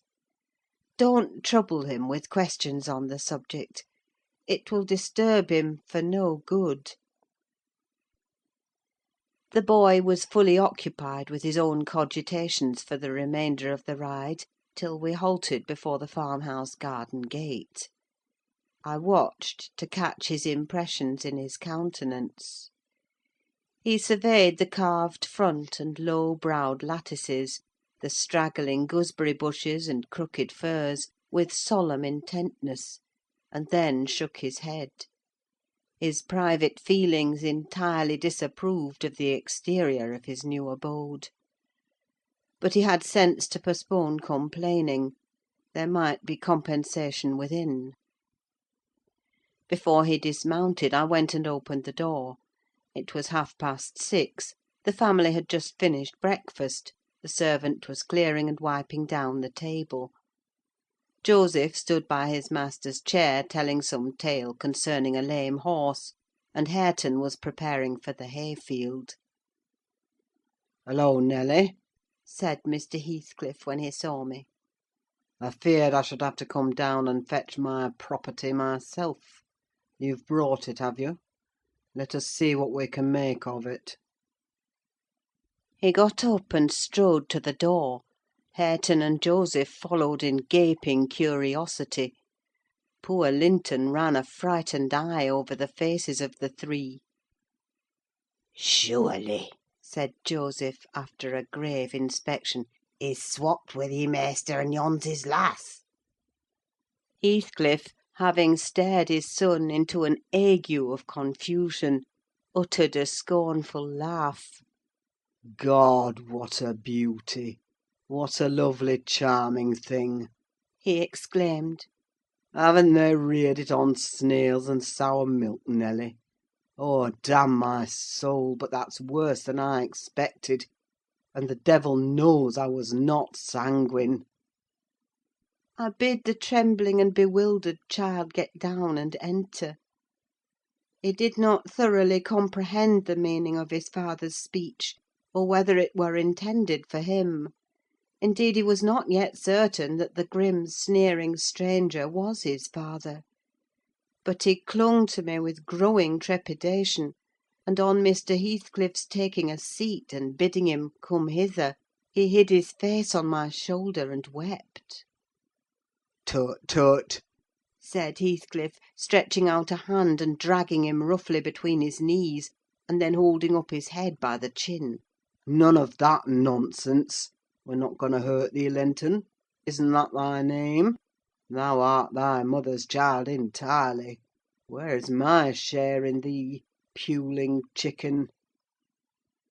He took off the boy's cap and pushed back his thick flaxen curls, felt his slender arms and his small fingers; during which examination Linton ceased crying, and lifted his great blue eyes to inspect the inspector. "Do you know me?" asked Heathcliff, having satisfied himself that the limbs were all equally frail and feeble. No, said Linton, with a gaze of vacant fear. "You've heard of me, I daresay?" no. he replied again. "No? What a shame of your mother, never to waken your filial regard for me! You are my son, then, I'll tell you. And your mother was a wicked slut to leave you in ignorance of the sort of father you possessed. Now don't wince and colour up, though it is something to see you have not white blood. Be a good lad, and I'll do for you. Nelly, if you be tired, you may sit down; if not, get home again. I guess you'll report what you hear and see to the cipher at the Grange, and this thing won't be settled while you linger about it." "Well," replied I hope you'll be kind to the boy, Mr. Heathcliff, or you'll not keep him long; and he's all you have akin in the wide world that you will ever know, remember." "I'll be very kind to him, you needn't fear," he said, laughing. "only nobody else must be kind to him. I'm jealous of monopolising his affection. And to begin my kindness, Joseph, bring the lad some breakfast. Hareton, you infernal calf, begone to your work.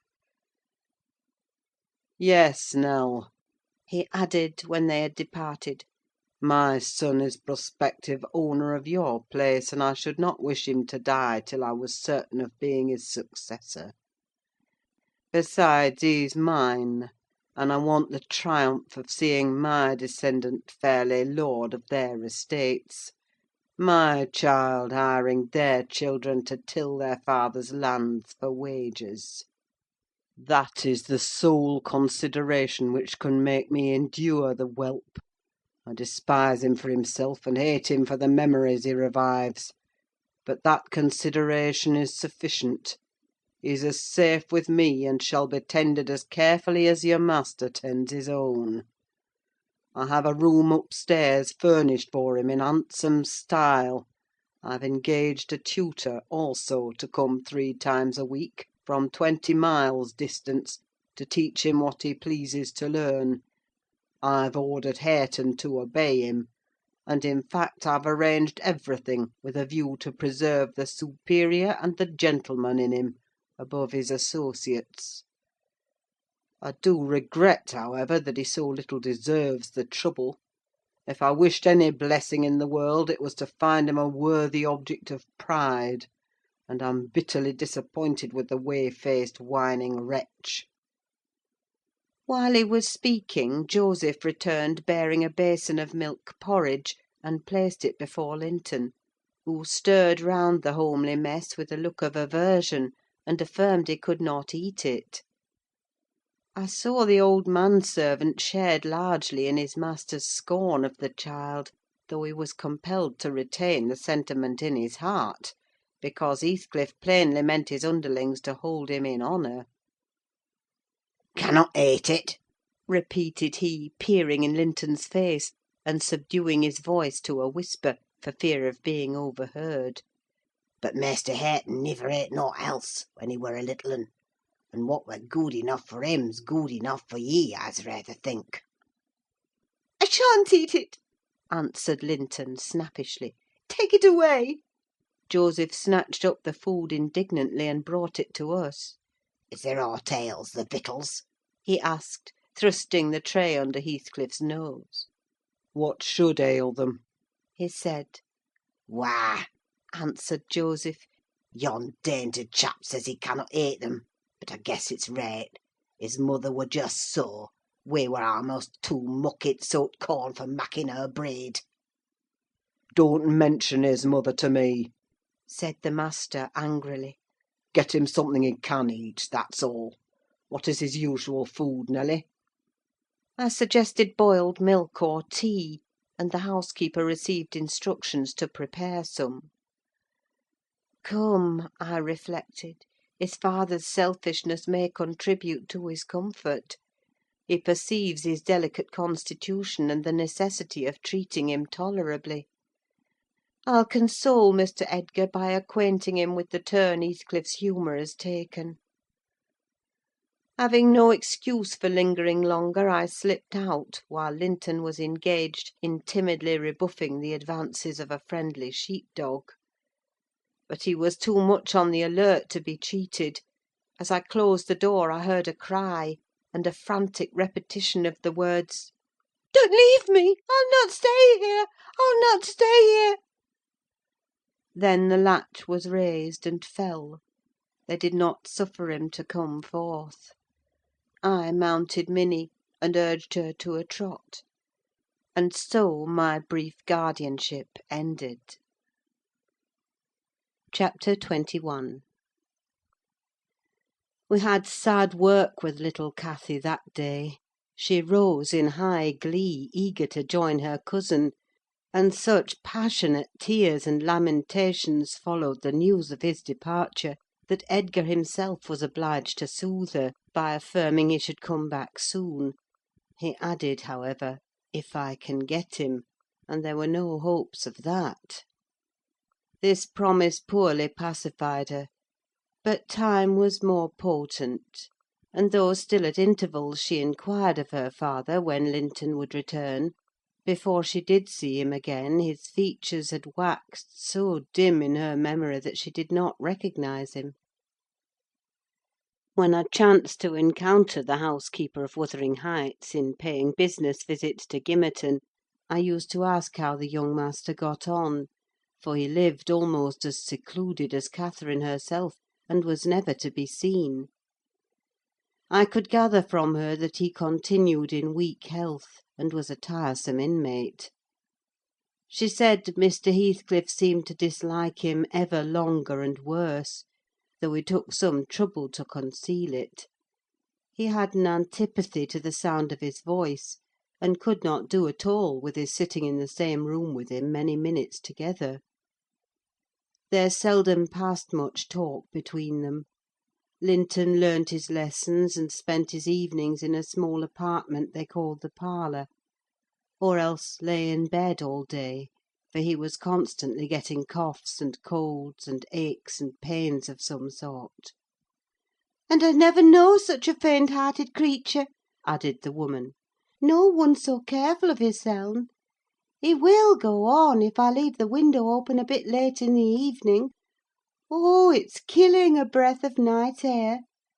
And he must have a fire in the middle of summer, and Joseph's bacca pipe is poison, and he must always have sweets and dainties, and always milk, milk for ever, heeding naught how the rest of us are pinched in winter. And there he'll sit wrapped in his furred cloak in his chair by the fire, with some toast and water or other slop on the hob to sip at. And if Hareton, for pity, comes to amuse him, Hareton is not bad-natured, though he's rough.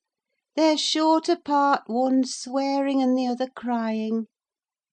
I believe the master would relish Earnshaw's thrashing him to a mummy, if he were not his son; and I'm certain he would be fit to turn him out of doors if he knew half the nursing he gives hisseln.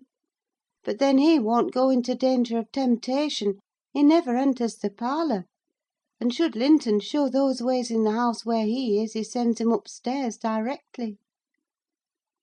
I divined from this account that utter lack of sympathy had rendered young Heathcliff selfish and disagreeable, if he were not so originally; and my interest in him, consequently, decayed; though still I was moved with a sense of grief at his lot, and a wish that he had been left with us. Mr. Edgar encouraged me to gain information: he thought a great deal about him, I fancy, and would have run some risk to see him; and he told me once to ask the housekeeper whether he ever came into the village. She said he had only been twice, on horseback, accompanying his father; and both times he pretended to be quite knocked up for 3 or 4 days afterwards. That housekeeper left, if I recollect rightly, 2 years after he came; and another, whom I did not know, was her successor. She lives there still. Time wore on at the Grange in its former pleasant way till Miss Cathy reached 16. On the anniversary of her birth we never manifested any signs of rejoicing, because it was also the anniversary of my late mistress's death. Her father invariably spent that day alone in the library, and walked at dusk as far as Gimmerton kirkyard, where he would frequently prolong his stay beyond midnight. Therefore Catherine was thrown on her own resources for amusement.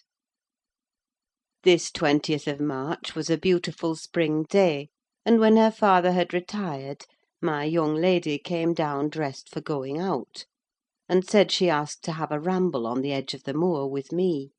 Mr. Linton had given her leave, if we went only a short distance, and were back within the hour. "So make haste, Ellen," she cried. "I know where I wish to go. where a colony of moor-game has settled. I want to see whether they have made their nests yet." "That must be a good distance up," I answered. "They don't breed on the edge of the moor." "No, it's not," she said. "I've gone very near with papa."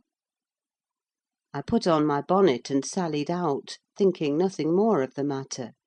She bounded before me, and returned to my side, and was off again like a young greyhound. And at first I found plenty of entertainment in listening to the larks singing far and near, and enjoying the sweet warm sunshine, and watching her, my pet and my delight, with her golden ringlets flying loose behind, and her bright cheek as soft and pure in its bloom as a wild rose, and her eyes radiant with cloudless pleasure. She was a happy creature, and an angel in those days. It's a pity she could not be content.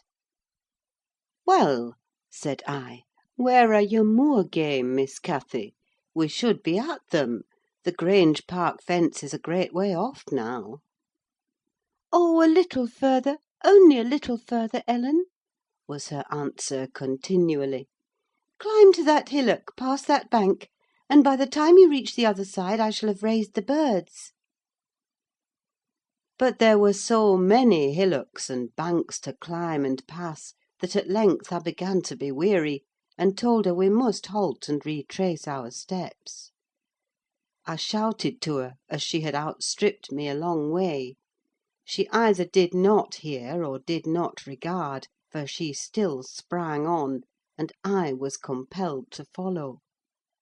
Finally she dived into a hollow, and before I came in sight of her again, she was 2 miles nearer Wuthering Heights than her own home, and I beheld a couple of persons arrest her, one of whom I felt convinced was Mr. Heathcliff himself.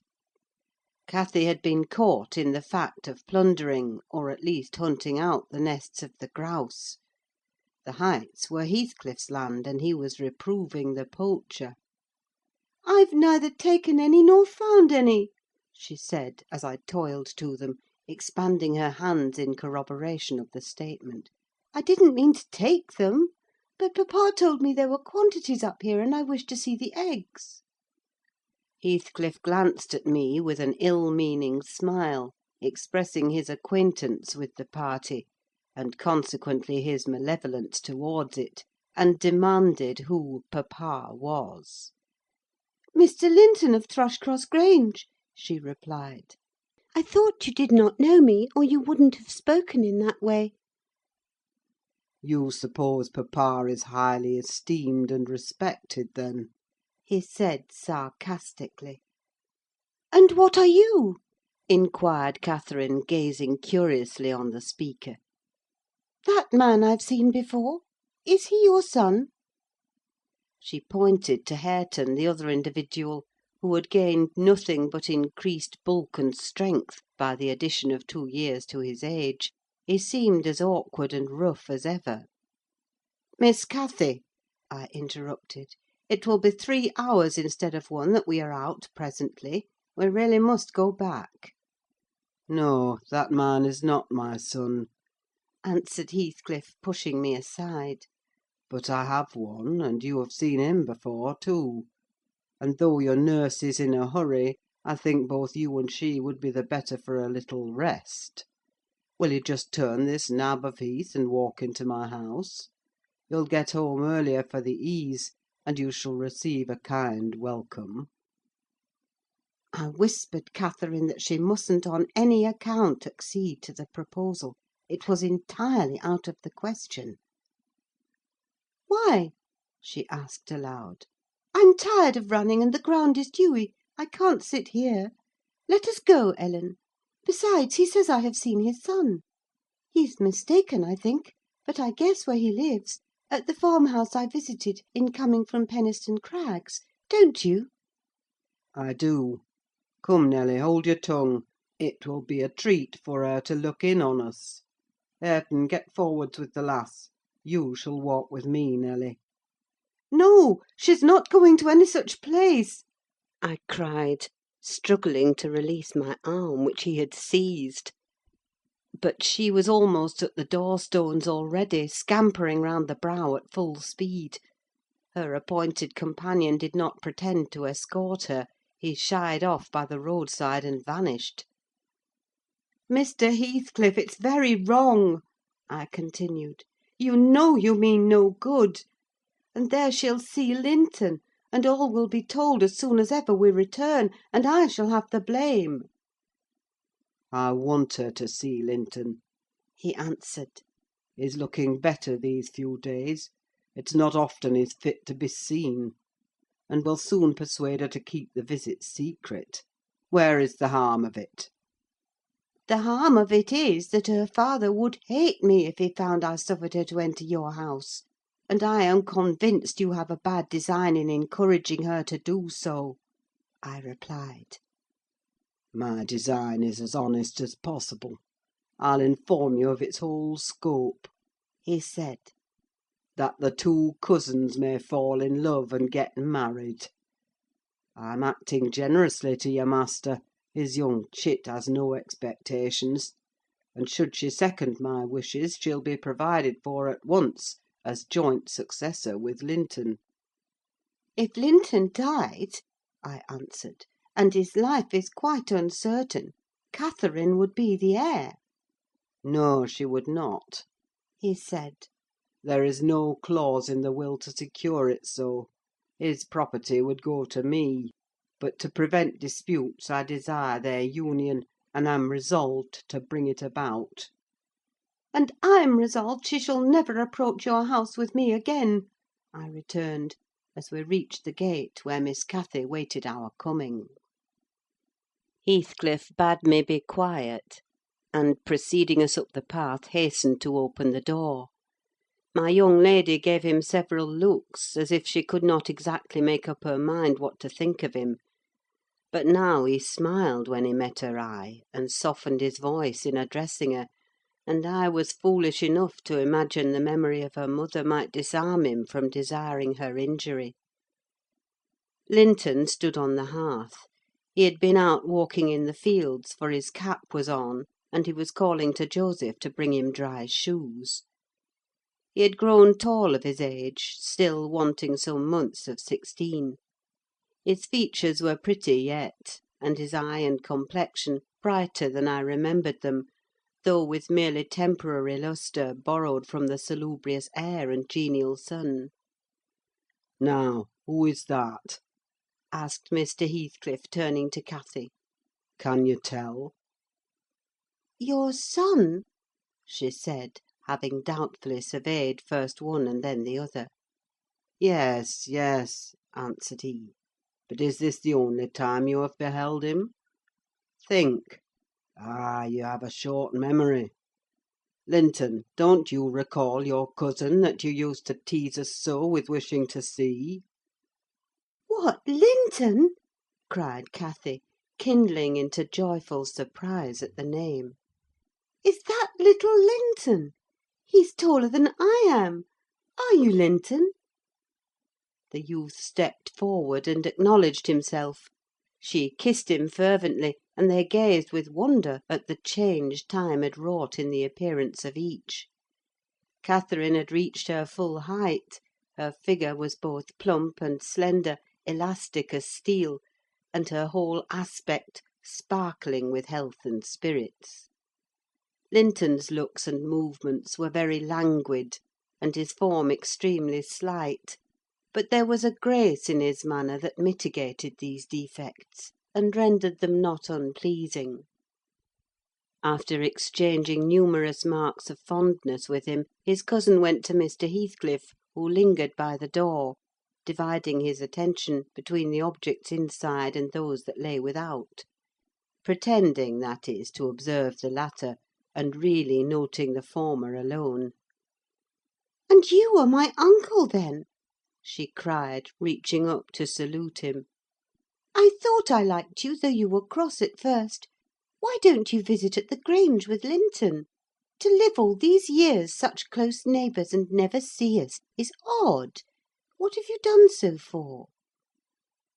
I visited it once or twice too often before you were born," he answered. "There, damn it! If you have any kisses to spare, give them to Linton: they're thrown away on me." "Naughty Ellen!" exclaimed Catherine, flying to attack me next with her lavish caresses. "Wicked Ellen, to try to hinder me from entering!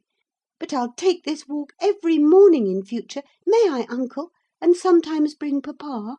Won't you be glad to see us?"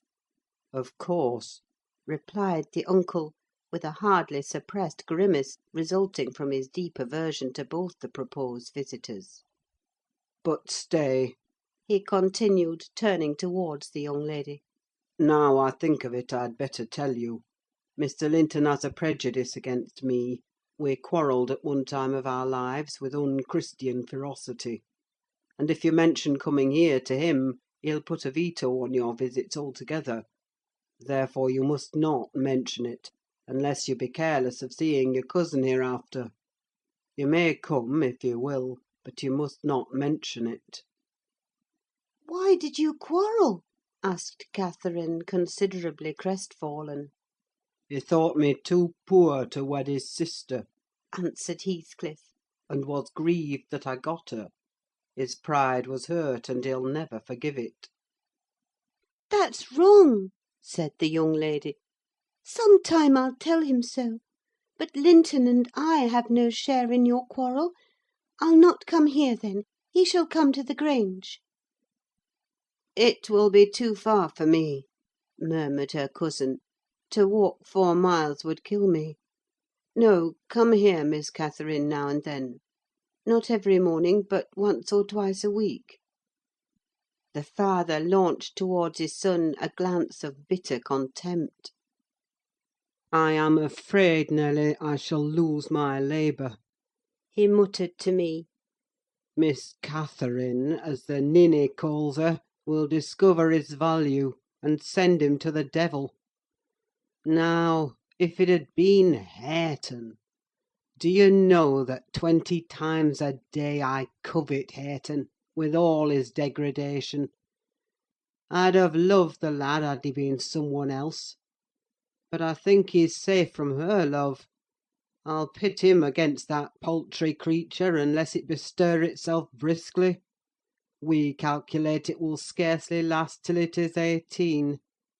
Oh, confound the vapid thing! He's absorbed in drying his feet, and never looks at her.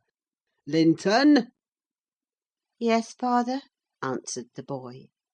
"Have you nothing to show your cousin anywhere about?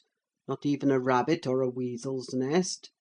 Take her into the garden before you change your shoes, and into the stable to see your horse." "Wouldn't you rather sit here?" asked Linton, addressing Cathy in a tone which expressed reluctance to move again.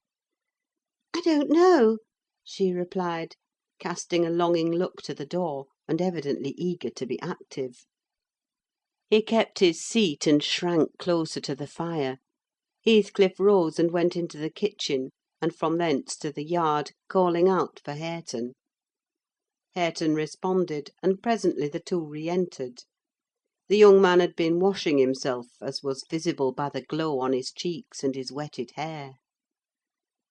"Oh, I'll ask you, uncle," cried Miss Cathy, recollecting the housekeeper's assertion. "That is not my cousin, is he?" "Yes," he replied. "your mother's nephew. Don't you like him?" Catherine looked queer. "Is he not a handsome lad?" he continued. The uncivil little thing stood on tiptoe, and whispered a sentence in Heathcliff's ear. He laughed. Hareton darkened. I perceived he was very sensitive to suspected slights, and had obviously a dim notion of his inferiority; but his master or guardian chased the frown by exclaiming— "You'll be the favourite among us, Hareton. She says you are a—what was it? Well, something very flattering. Here, you go with her round the farm, and behave like a gentleman, mind. Don't use any bad words, and don't stare when the young lady is not looking at you. and be ready to hide your face when she is. And when you speak, say your words slowly, and keep your hands out of your pockets. Be off, and entertain her as nicely as you can." He watched the couple walking past the window. Earnshaw had his countenance completely averted from his companion. He seemed studying the familiar landscape with a stranger's and an artist's interest. Catherine took a sly look at him, expressing small admiration. She then turned her attention to seeking out objects of amusement for herself, and tripped merrily on, lilting a tune to supply the lack of conversation. "I've tied his tongue," Observed Heathcliff. "He'll not venture a single syllable all the time. Nelly, you recollect me at his age, nay, some years younger. Did I ever look so stupid, so gormless, as Joseph calls it?" "Worse," I replied, "because more sullen with it," "I've a pleasure in him," he continued, reflecting aloud. "He has satisfied my expectations. If he were a born fool, I should not enjoy it half so much. But he's no fool, and I can sympathise with all his feelings, having felt them myself. I know what he suffers now, for instance, exactly. It is merely a beginning of what he shall suffer, though. And he'll never be able to emerge from his bathos of coarseness and ignorance. I've got him faster than his scoundrel of a father secured me, and lower, for he takes a pride in his brutishness. I've taught him to scorn everything extra-animal as silly and weak. Don't you think Hindley would be proud of his son if he could see him? Almost as proud as I am of mine. But there's this difference. One is gold put to the use of paving stones, and the other is tin polished to ape a service of silver. Mine has nothing valuable about it, yet I shall have the merit of making it go as far as such poor stuff can go. His had first-rate qualities, and they are lost, rendered worse than unavailing. I have nothing to regret. He would have more than any but I are aware of. And the best of it is, Hareton is damnably fond of me. You'll own that I've outmatched Hindley there. If the dead villain could rise from his grave to abuse me for his offspring's wrongs, I should have the fun of seeing the said offspring fight him back again, indignant that he should dare to rail at the one friend he has in the world. Heathcliff chuckled a fiendish laugh at the idea. I made no reply, because I saw that he expected none. Meantime, our young companion, who sat too removed from us to hear what was said, began to evince symptoms of uneasiness, probably repenting that he had denied himself the treat of Catherine's society for fear of a little fatigue. His father remarked the restless glances wandering to the window, and the hand irresolutely extended towards his cap. "Get up, you idle boy!" he exclaimed with assumed heartiness. "Away after them! They're just at the corner by the stand of hives." Linton gathered his energies and left the hearth. The lattice was open, and as he stepped out, I heard Cathy inquiring of her unsociable attendant what was that inscription over the door. Hareton stared up and scratched his head like a true clown. "It's some damnable writing," he answered. "I cannot read it." "Can't read it?" cried Catherine. "I can read it. It's English. But I want to know why it is there." Linton giggled, the first appearance of mirth he had exhibited. "He does not know his letters," he said to his cousin. "Could you believe in the existence of such a colossal dunce?" "Is he all he should be?" asked Miss Cathy seriously. "Or is he simple, not right? I've questioned him twice now, and each time he looked so stupid I think he does not understand me. I can hardly understand him, I'm sure." Linton repeated his laugh, and glanced at Hareton tauntingly, who certainly did not seem quite clear of comprehension at that moment. "There's nothing the matter but laziness, is there, Earnshaw?" he said. "My cousin fancies you are an idiot. There you experience the consequence of scorning book-larning, as you would say. Have you noticed, Catherine, his frightful Yorkshire pronunciation?" "Why, where the devil is the use on't?" growled Hareton, more ready in answering his daily companion. He was about to enlarge further, but the two youngsters broke into a noisy fit of merriment, my giddy miss being delighted to discover that she might turn his strange talk to matter of amusement. "Where is the use of the devil in that sentence?" tittered Linton. "Papa told you not to say any bad words, and you can't open your mouth without one. Do try to behave like a gentleman, now do." If thou weren't more a lass than a lad, I'd fell thee this minute, I would, pitiful lath of a cratur!" retorted the angry boor, retreating, while his face burnt with mingled rage and mortification, for he was conscious of being insulted, and embarrassed how to resent it. Mr. Heathcliff, having overheard the conversation as well as I, smiled when he saw him go, but immediately afterwards cast a look of singular aversion on the flippant pair, who remained chattering in the doorway, the boy finding animation enough while discussing Hareton's faults and deficiencies, and relating anecdotes of his goings-on, and the girl relishing his pert and spiteful sayings, without considering the ill nature they evinced. I began to dislike, more than to compassionate, Linton, and to excuse his father in some measure for holding him cheap. We stayed till afternoon. I could not tear Miss Cathy away sooner, but happily my master had not quitted his apartment, and remained ignorant of our prolonged absence. As we walked home, I would fain have enlightened my charge on the characters of the people we had quitted, but she got it into her head that I was prejudiced against them. "Aha!" she cried. "You take papa's side, Ellen. You are partial, I know, or else you wouldn't have cheated me so many years into the notion that Linton lived a long way from here.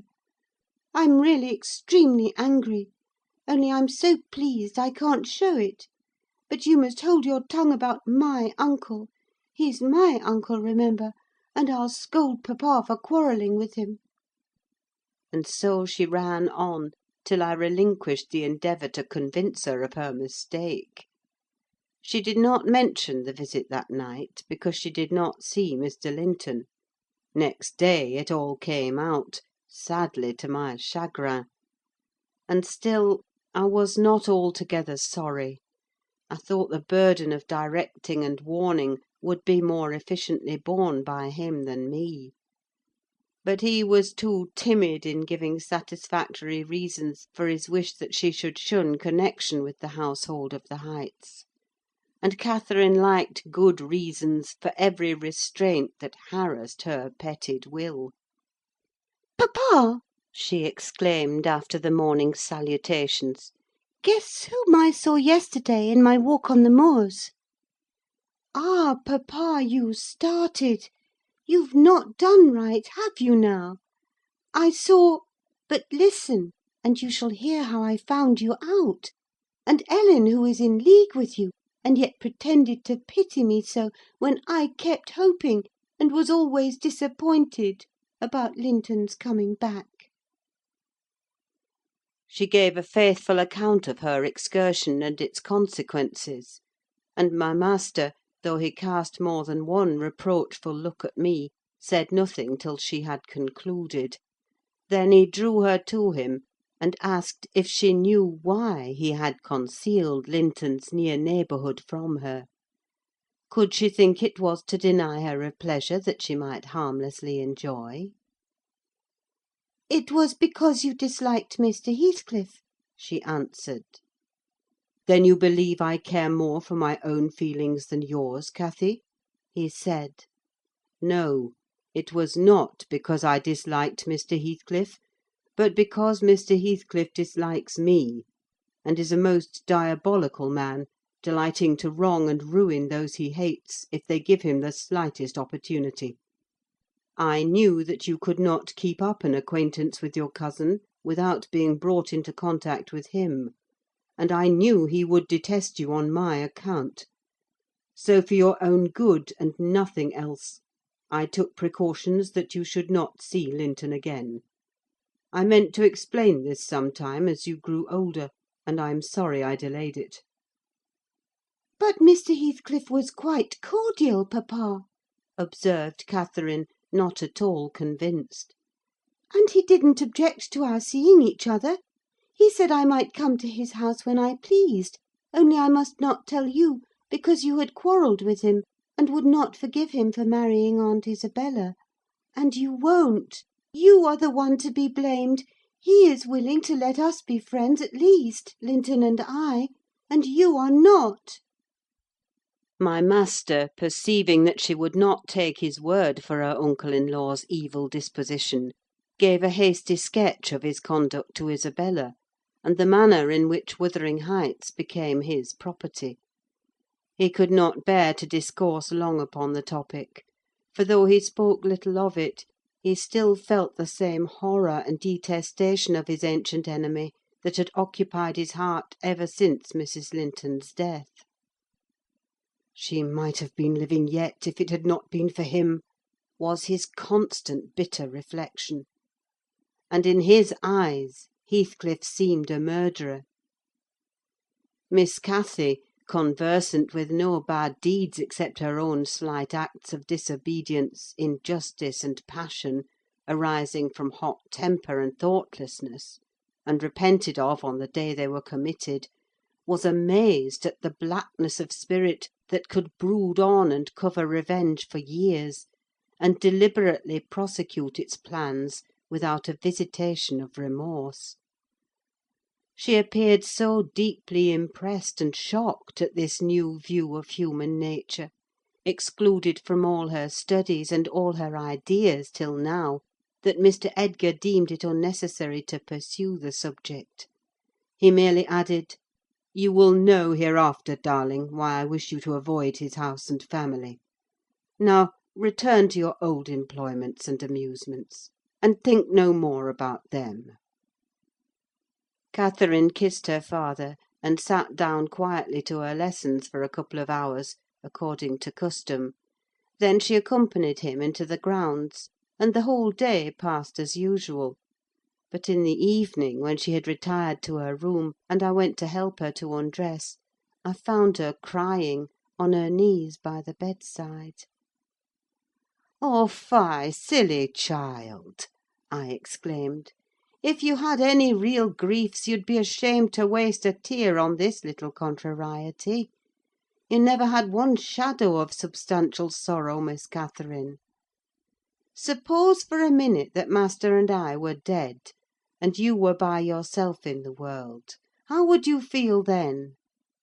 Compare the present occasion with such an affliction as that, and be thankful for the friends you have, instead of coveting more."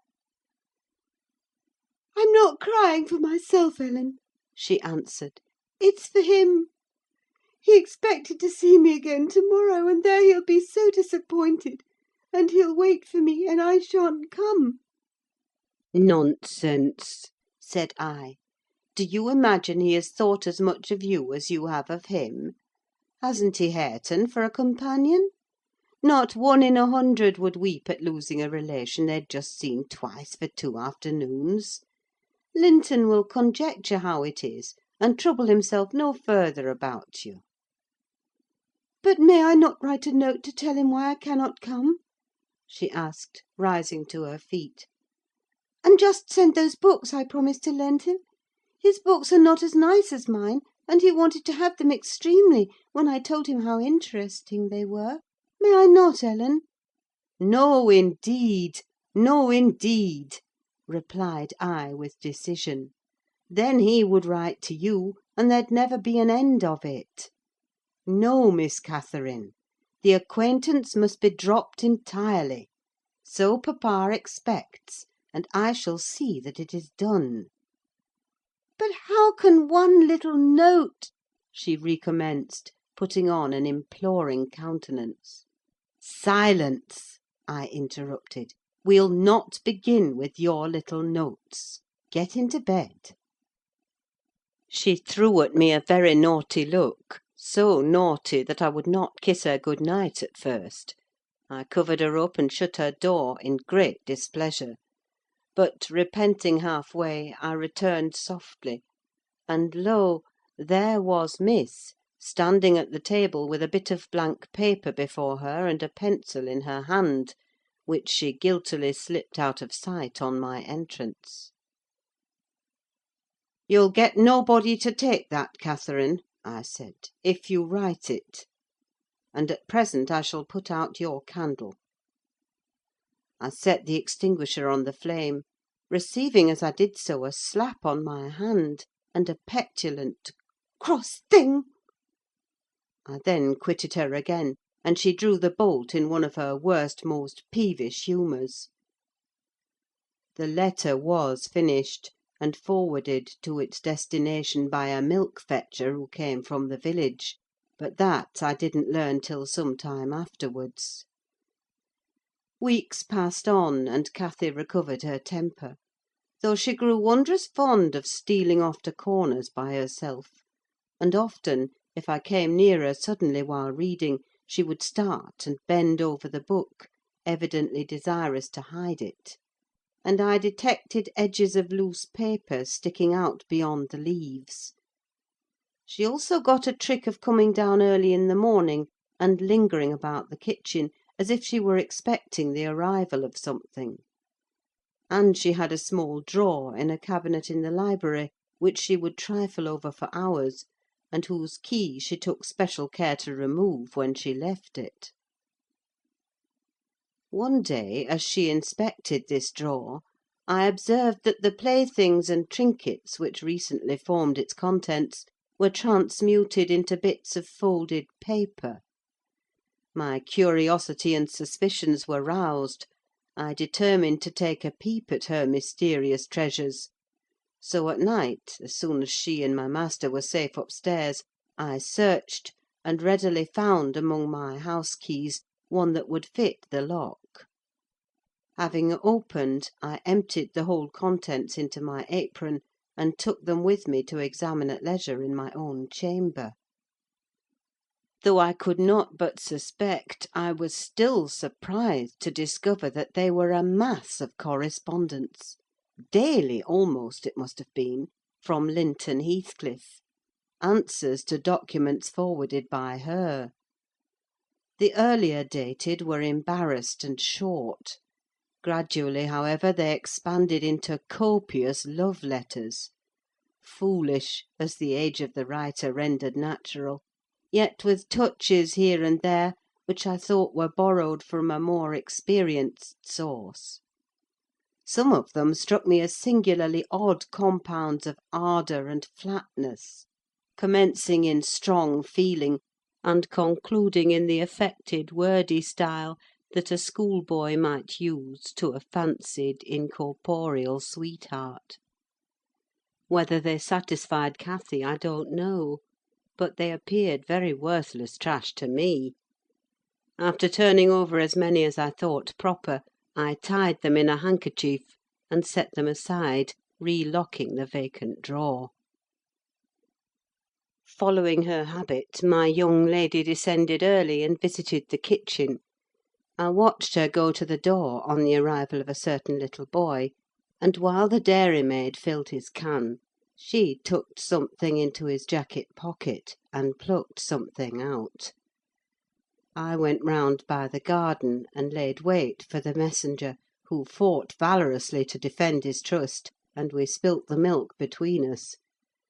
But I succeeded in abstracting the epistle, and threatening serious consequences if he did not look sharp home, I remained under the wall, and perused Miss Cathy's affectionate composition. It was more simple and more eloquent than her cousin's, very pretty and very silly. I shook my head, and went meditating into the house. The day being wet, she could not divert herself with rambling about the park; so, at the conclusion of her morning studies, she resorted to the solace of the drawer. Her father sat reading at the table, and I, on purpose, had sought a bit of work in some unripped fringes of the window curtain, keeping my eye steadily fixed on her proceedings. Never did any bird flying back to a plundered nest, which it had left brim-full of chirping young ones, express more complete despair in its anguished cries and flutterings than she, by her single "Oh!" and the change that transfigured her late happy countenance. Mr. Linton looked up. "What is the matter, love? Have you hurt yourself?" he said. His tone and look assured her he had not been the discoverer of the hoard. "No, papa," she gasped. "Ellen, Ellen, come upstairs. I'm sick." I obeyed her summons, and accompanied her out. "Oh, Ellen, you have got them!" She commenced immediately, dropping on her knees, when we were enclosed alone. "Oh, give them to me, and I'll never, never do so again. Don't tell papa. You have not told papa, Ellen. Say you have not. I've been exceedingly naughty, but I won't do it any more." With a grave severity in my manner, I bade her stand up. "So," I exclaimed, "Miss Catherine, you are tolerably far on, it seems. You may well be ashamed of them. A fine bundle of trash you study in your leisure hours, to be sure. Why, it's good enough to be printed. And what do you suppose the master will think when I display it before him?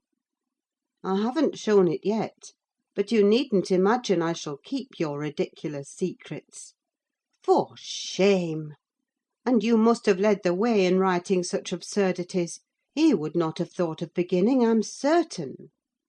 I didn't," sobbed Cathy, fit to break her heart. "I didn't once think of loving him to—" "Loving!" cried I, as scornfully as I could utter the word. "Loving! Did anybody ever hear the like? I might just as well talk of loving the miller who comes once a year to buy our corn. Pretty loving, indeed! And both times together you have seen Linton hardly 4 hours in your life. Now, here is the babyish trash. I'm going with it to the library, and we'll see what your father says to such loving." She sprang at her precious epistles, but I held them above my head; and then she poured out further frantic entreaties that I would burn them, do anything rather than show them.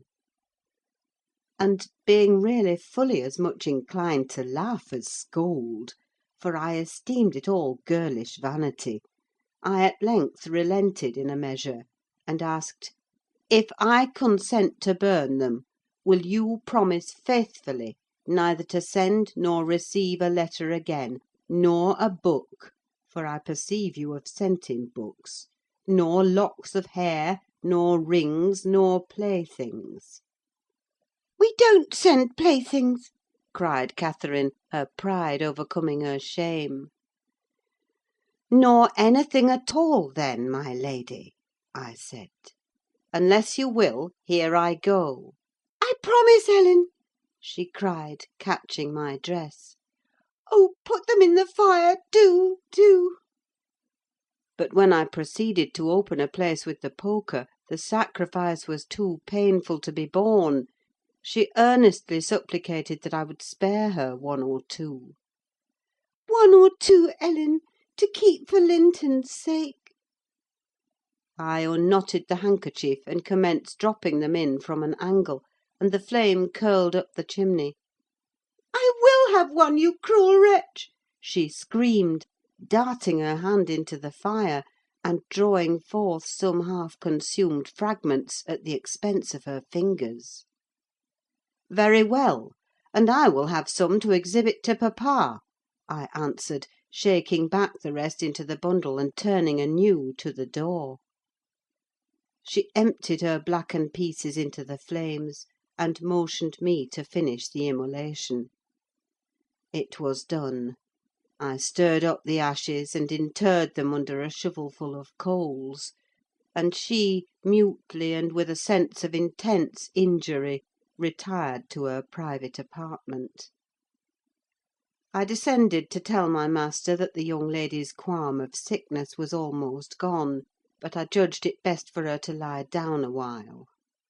She wouldn't dine, but she appeared at tea, pale and red about the eyes, and marvellously subdued in outward aspect. Next morning I answered the letter by a slip of paper, inscribed, "Master Heathcliff is requested to send no more notes to Miss Linton, as she will not receive them." And henceforth the little boy came with vacant pockets. CHAPTER 22 Summer drew to an end, and early autumn.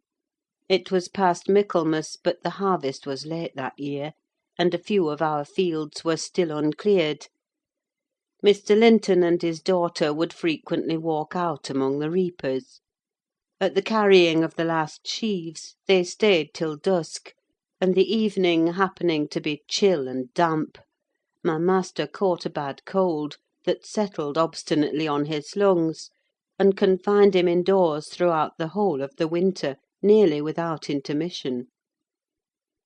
Poor Cathy, frightened from her little romance, had been considerably sadder and duller since its abandonment, and her father insisted on her reading less and taking more exercise. She had his companionship no longer. I esteemed it a duty to supply its lack, as much as possible, with mine: an inefficient substitute, for I could only spare 2 or 3 hours from my numerous diurnal occupations to follow her footsteps, and then my society was obviously less desirable than his. On an afternoon in October, or the beginning of November, a fresh, watery afternoon, when the turf and paths were rustling with moist, withered leaves, and the cold blue sky was half hidden by clouds, dark grey streamers rapidly mounting from the west and boding abundant rain, I requested my young lady to forego her ramble, because I was certain of showers. She refused, and I unwillingly donned a cloak and took my umbrella to accompany her on a stroll to the bottom of the park: a formal walk which she generally affected if low-spirited, and that she invariably was when Mr. Edgar had been worse than ordinary; a thing never known from his confession, but guessed both by her and me from his increased silence and the melancholy of his countenance.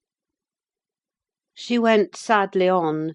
There was no running or bounding now, though the chill wind might well have tempted her to race; and often, from the side of my eye, I could detect her raising a hand and brushing something off her cheek. I gazed round for a means of diverting her thoughts. On one side of the road rose a high, rough bank, where hazels and stunted oaks, with their roots half exposed, held uncertain tenure: the soil was too loose for the latter, and strong winds had blown some nearly horizontal.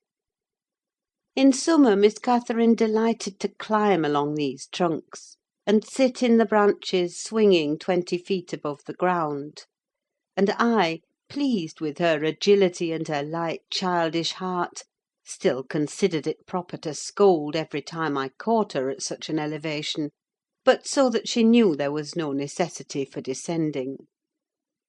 From dinner to tea she would lie in her breeze-rocked cradle, doing nothing except singing old songs (my nursery lore) to herself, or watching the birds, joint tenants, feed and entice their young ones to fly; or nestling with closed lids, half thinking, half dreaming, happier than words can express. "Look, miss!" I exclaimed, pointing to a nook under the roots of one twisted tree. "Winter is not here yet. There's a little flower up yonder, the last bud from the multitude of bluebells that clouded those turf steps in July with a lilac mist. Will you clamber up and pluck it to show to papa?" Cathy stared a long time at the lonely blossom trembling in its earthy shelter, and replied at length, "No, I'll not touch it. But it looks melancholy, does it not, Ellen?" "Yes," I observed, "about as starved and sookless as you: your cheeks are bloodless. Let us take hold of hands and run. You're so low, I daresay I shall keep up with you." "No," she repeated, and continued sauntering on, pausing at intervals to muse over a bit of moss, or a tuft of blanched grass, or a fungus spreading its bright orange among the heaps of brown foliage; and ever and anon her hand was lifted to her averted face. "Catherine, why are you crying, love?" I asked, approaching and putting my arm over her shoulder. "You mustn't cry because papa has a cold. Be thankful it is nothing worse." She now put no further restraint on her tears: her breath was stifled by sobs. "Oh, it will be something worse," she said. "And what shall I do when papa and you leave me, and I am by myself? I can't forget your words, Ellen: they are always in my ear. How life will be changed, how dreary the world will be, when papa and you are dead!" "None can tell whether you won't die before us," I replied. "It's wrong to anticipate evil. We'll hope there are years and years to come before any of us go. Master is young, and I am strong and hardly 45. My mother lived till 80, a canty dame to the last. And suppose Mr. Linton was spared till he saw 60, that would be more years than you have counted, miss. And would it not be foolish to mourn a calamity above 20 years beforehand?" "But Aunt Isabella was younger than papa," she remarked, gazing up with timid hope to seek further consolation. "Aunt Isabella had not you and me to nurse her," I replied. "She wasn't as happy as master. She hadn't as much to live for. All you need do is to wait well on your father, and cheer him by letting him see you cheerful. And avoid giving him anxiety on any subject. Mind that, Cathy. I'll not disguise but you might kill him if you were wild and reckless, and cherished a foolish, fanciful affection for the son of a person who would be glad to have him in his grave, and allowed him to discover that you fretted over the separation he has judged it expedient to make." "I fret about nothing on earth except papa's illness," answered my companion. "I care for nothing in comparison with papa; and I'll never, never, oh, never, while I have my senses, do an act or say a word to vex him. I love him better than myself, Ellen; and I know it by this: I pray every night that I may live after him, because I would rather be miserable than that he should be. That proves I love him better than myself." "Good words," I replied; "but deeds must prove it also; and after he is well, remember you don't forget resolutions formed in the hour of fear." As we talked, we neared a door that opened on the road, and my young lady, lightening into sunshine again, climbed up and seated herself on the top of the wall, reaching over to gather some hips that bloomed scarlet on the summit branches of the wild rose trees shadowing the highway side. The lower fruit had disappeared, but only birds could touch the upper, except from Cathy's present station. In stretching to pull them, her hat fell off, and as the door was locked, she proposed scrambling down to recover it. I bid her be cautious lest she got a fall, and she nimbly disappeared. But the return was no such easy matter. The stones were smooth and neatly cemented, and the rose bushes and blackberry stragglers could yield no assistance in reascending. I, like a fool, didn't recollect that, till I heard her laughing and exclaiming, Ellen, you'll have to fetch the key, or else I must run round to the porter's lodge. I can't scale the ramparts on this side. "Stay where you are," I answered. "I have my bundle of keys in my pocket. Perhaps I may manage to open it. If not, I'll go." Catherine amused herself with dancing to and fro before the door, while I tried all the large keys in succession. I had applied the last, and found that none would do; so, repeating my desire that she would remain there, I was about to hurry home as fast as I could, when an approaching sound arrested me. It was the trot of a horse. Cathy's dance stopped also. "Who is that?" I whispered. Ellen, I wish you could open the door," whispered back my companion anxiously. "Oh, Miss Linton," cried a deep voice, the rider's. "I'm glad to meet you. Don't be in haste to enter, for I have an explanation to ask and obtain." "I shan't speak to you, Mr. Heathcliff," answered Catherine. "Papa says you are a wicked man, and you hate both him and me, and Ellen says the same." "That is nothing to the purpose," said Heathcliff. He it was. "I don't hate my son, I suppose, and it is concerning him that I demand your attention. Yes, you have cause to blush. 2 or 3 months since, were you not in the habit of writing to Linton? Making love in play, eh? You deserved, both of you, flogging for that: you especially the elder, and less sensitive, as it turns out. I've got your letters, and if you give me any pertness, I'll send them to your father. I presume you grew weary of the amusement and dropped it, didn't you? Well, you dropped Linton with it into a slough of despond. He was in earnest, in love really. As true as I live, he's dying for you, breaking his heart at your fickleness, not figuratively, but actually. Though Hareton has made him a standing jest for 6 weeks, and I have used more serious measures, and attempted to frighten him out of his idiocy, he gets worse daily, and he'll be under the sod before summer, unless you restore him." "How can you lie so glaringly to the poor child?"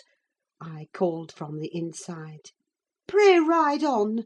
How can you deliberately get up such paltry falsehoods? Miss Cathy, I'll knock the lock off with a stone.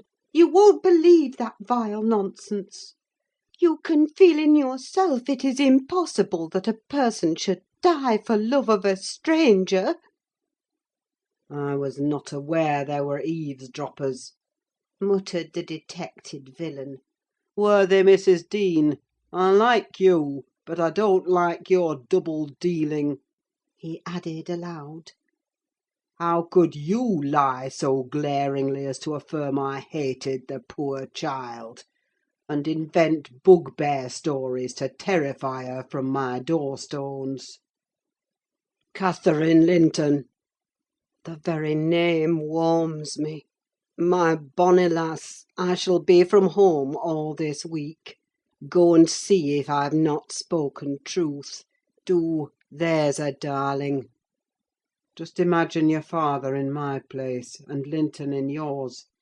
Then think how you would value your careless lover if he refused to stir a step to comfort you, when your father himself entreated him. And don't from pure stupidity fall into the same error. I swear on my salvation he's going to his grave, and none but you can save him." The lock gave way, and I issued out. "I swear Linton is dying," repeated Heathcliff, looking hard at me. and grief and disappointment are hastening his death. Nelly, if you won't let her go, you can walk over yourself; but I shall not return till this time next week, and I think your master himself would scarcely object to her visiting her cousin." "Come in," said I, taking Cathy by the arm, and half forcing her to re-enter; for she lingered, viewing with troubled eyes the features of the speaker, too stern to express his inward deceit. He pushed his horse close, and bending down, observed, "Miss Catherine, I'll own to you that I've little patience with Linton, and Hareton and Joseph have less. I'll own that he's with a harsh set. He pines for kindness as well as love, and a kind word from you would be his best medicine. Don't mind Mrs. Dean's cruel cautions, but be generous and contrive to see him. He dreams of you day and night, and cannot be persuaded that you don't hate him, since you neither write nor call." I closed the door, and rolled a stone to assist the loosened lock in holding it; and spreading my umbrella, I drew my charge underneath, for the rain began to drive through the moaning branches of the trees, and warned us to avoid delay. Our hurry prevented any comment on the encounter with Heathcliff, as we stretched towards home; but I divined instinctively that Catherine's heart was clouded now in double darkness. Her features were so sad they did not seem hers. She evidently regarded what she had heard as every syllable true. The master had retired to rest before we came in. Cathy stole to his room to inquire how he was: he had fallen asleep. She returned, and asked me to sit with her in the library. We took our tea together, and afterwards she lay down on the rug, and told me not to talk, for she was weary. I got a book, and pretended to read. As soon as she supposed me absorbed in my occupation, she recommenced her silent weeping. It appeared, at present, her favourite diversion. I suffered her to enjoy it a while; then I expostulated, deriding and ridiculing all Mr. Heathcliff's assertions about his son, as if I were certain she would coincide. Alas! I hadn't skill to counteract the effect his account had produced. It was just what he intended. "You may be right, Ellen," she answered; "but I shall never feel at ease till I know. And I must tell Linton it is not my fault that I don't write, and convince him that I shall not change." What use were anger and protestations against her silly credulity? We parted that night hostile; but next day beheld me on the road to Wuthering Heights, by the side of my wilful young mistress's pony. I couldn't bear to witness her sorrow, to see her pale, dejected countenance and heavy eyes; and I yielded, in the faint hope that Linton himself might prove, by his reception of us, how little of the tale was founded on fact. Chapter 23. Recording by Ruth Golding.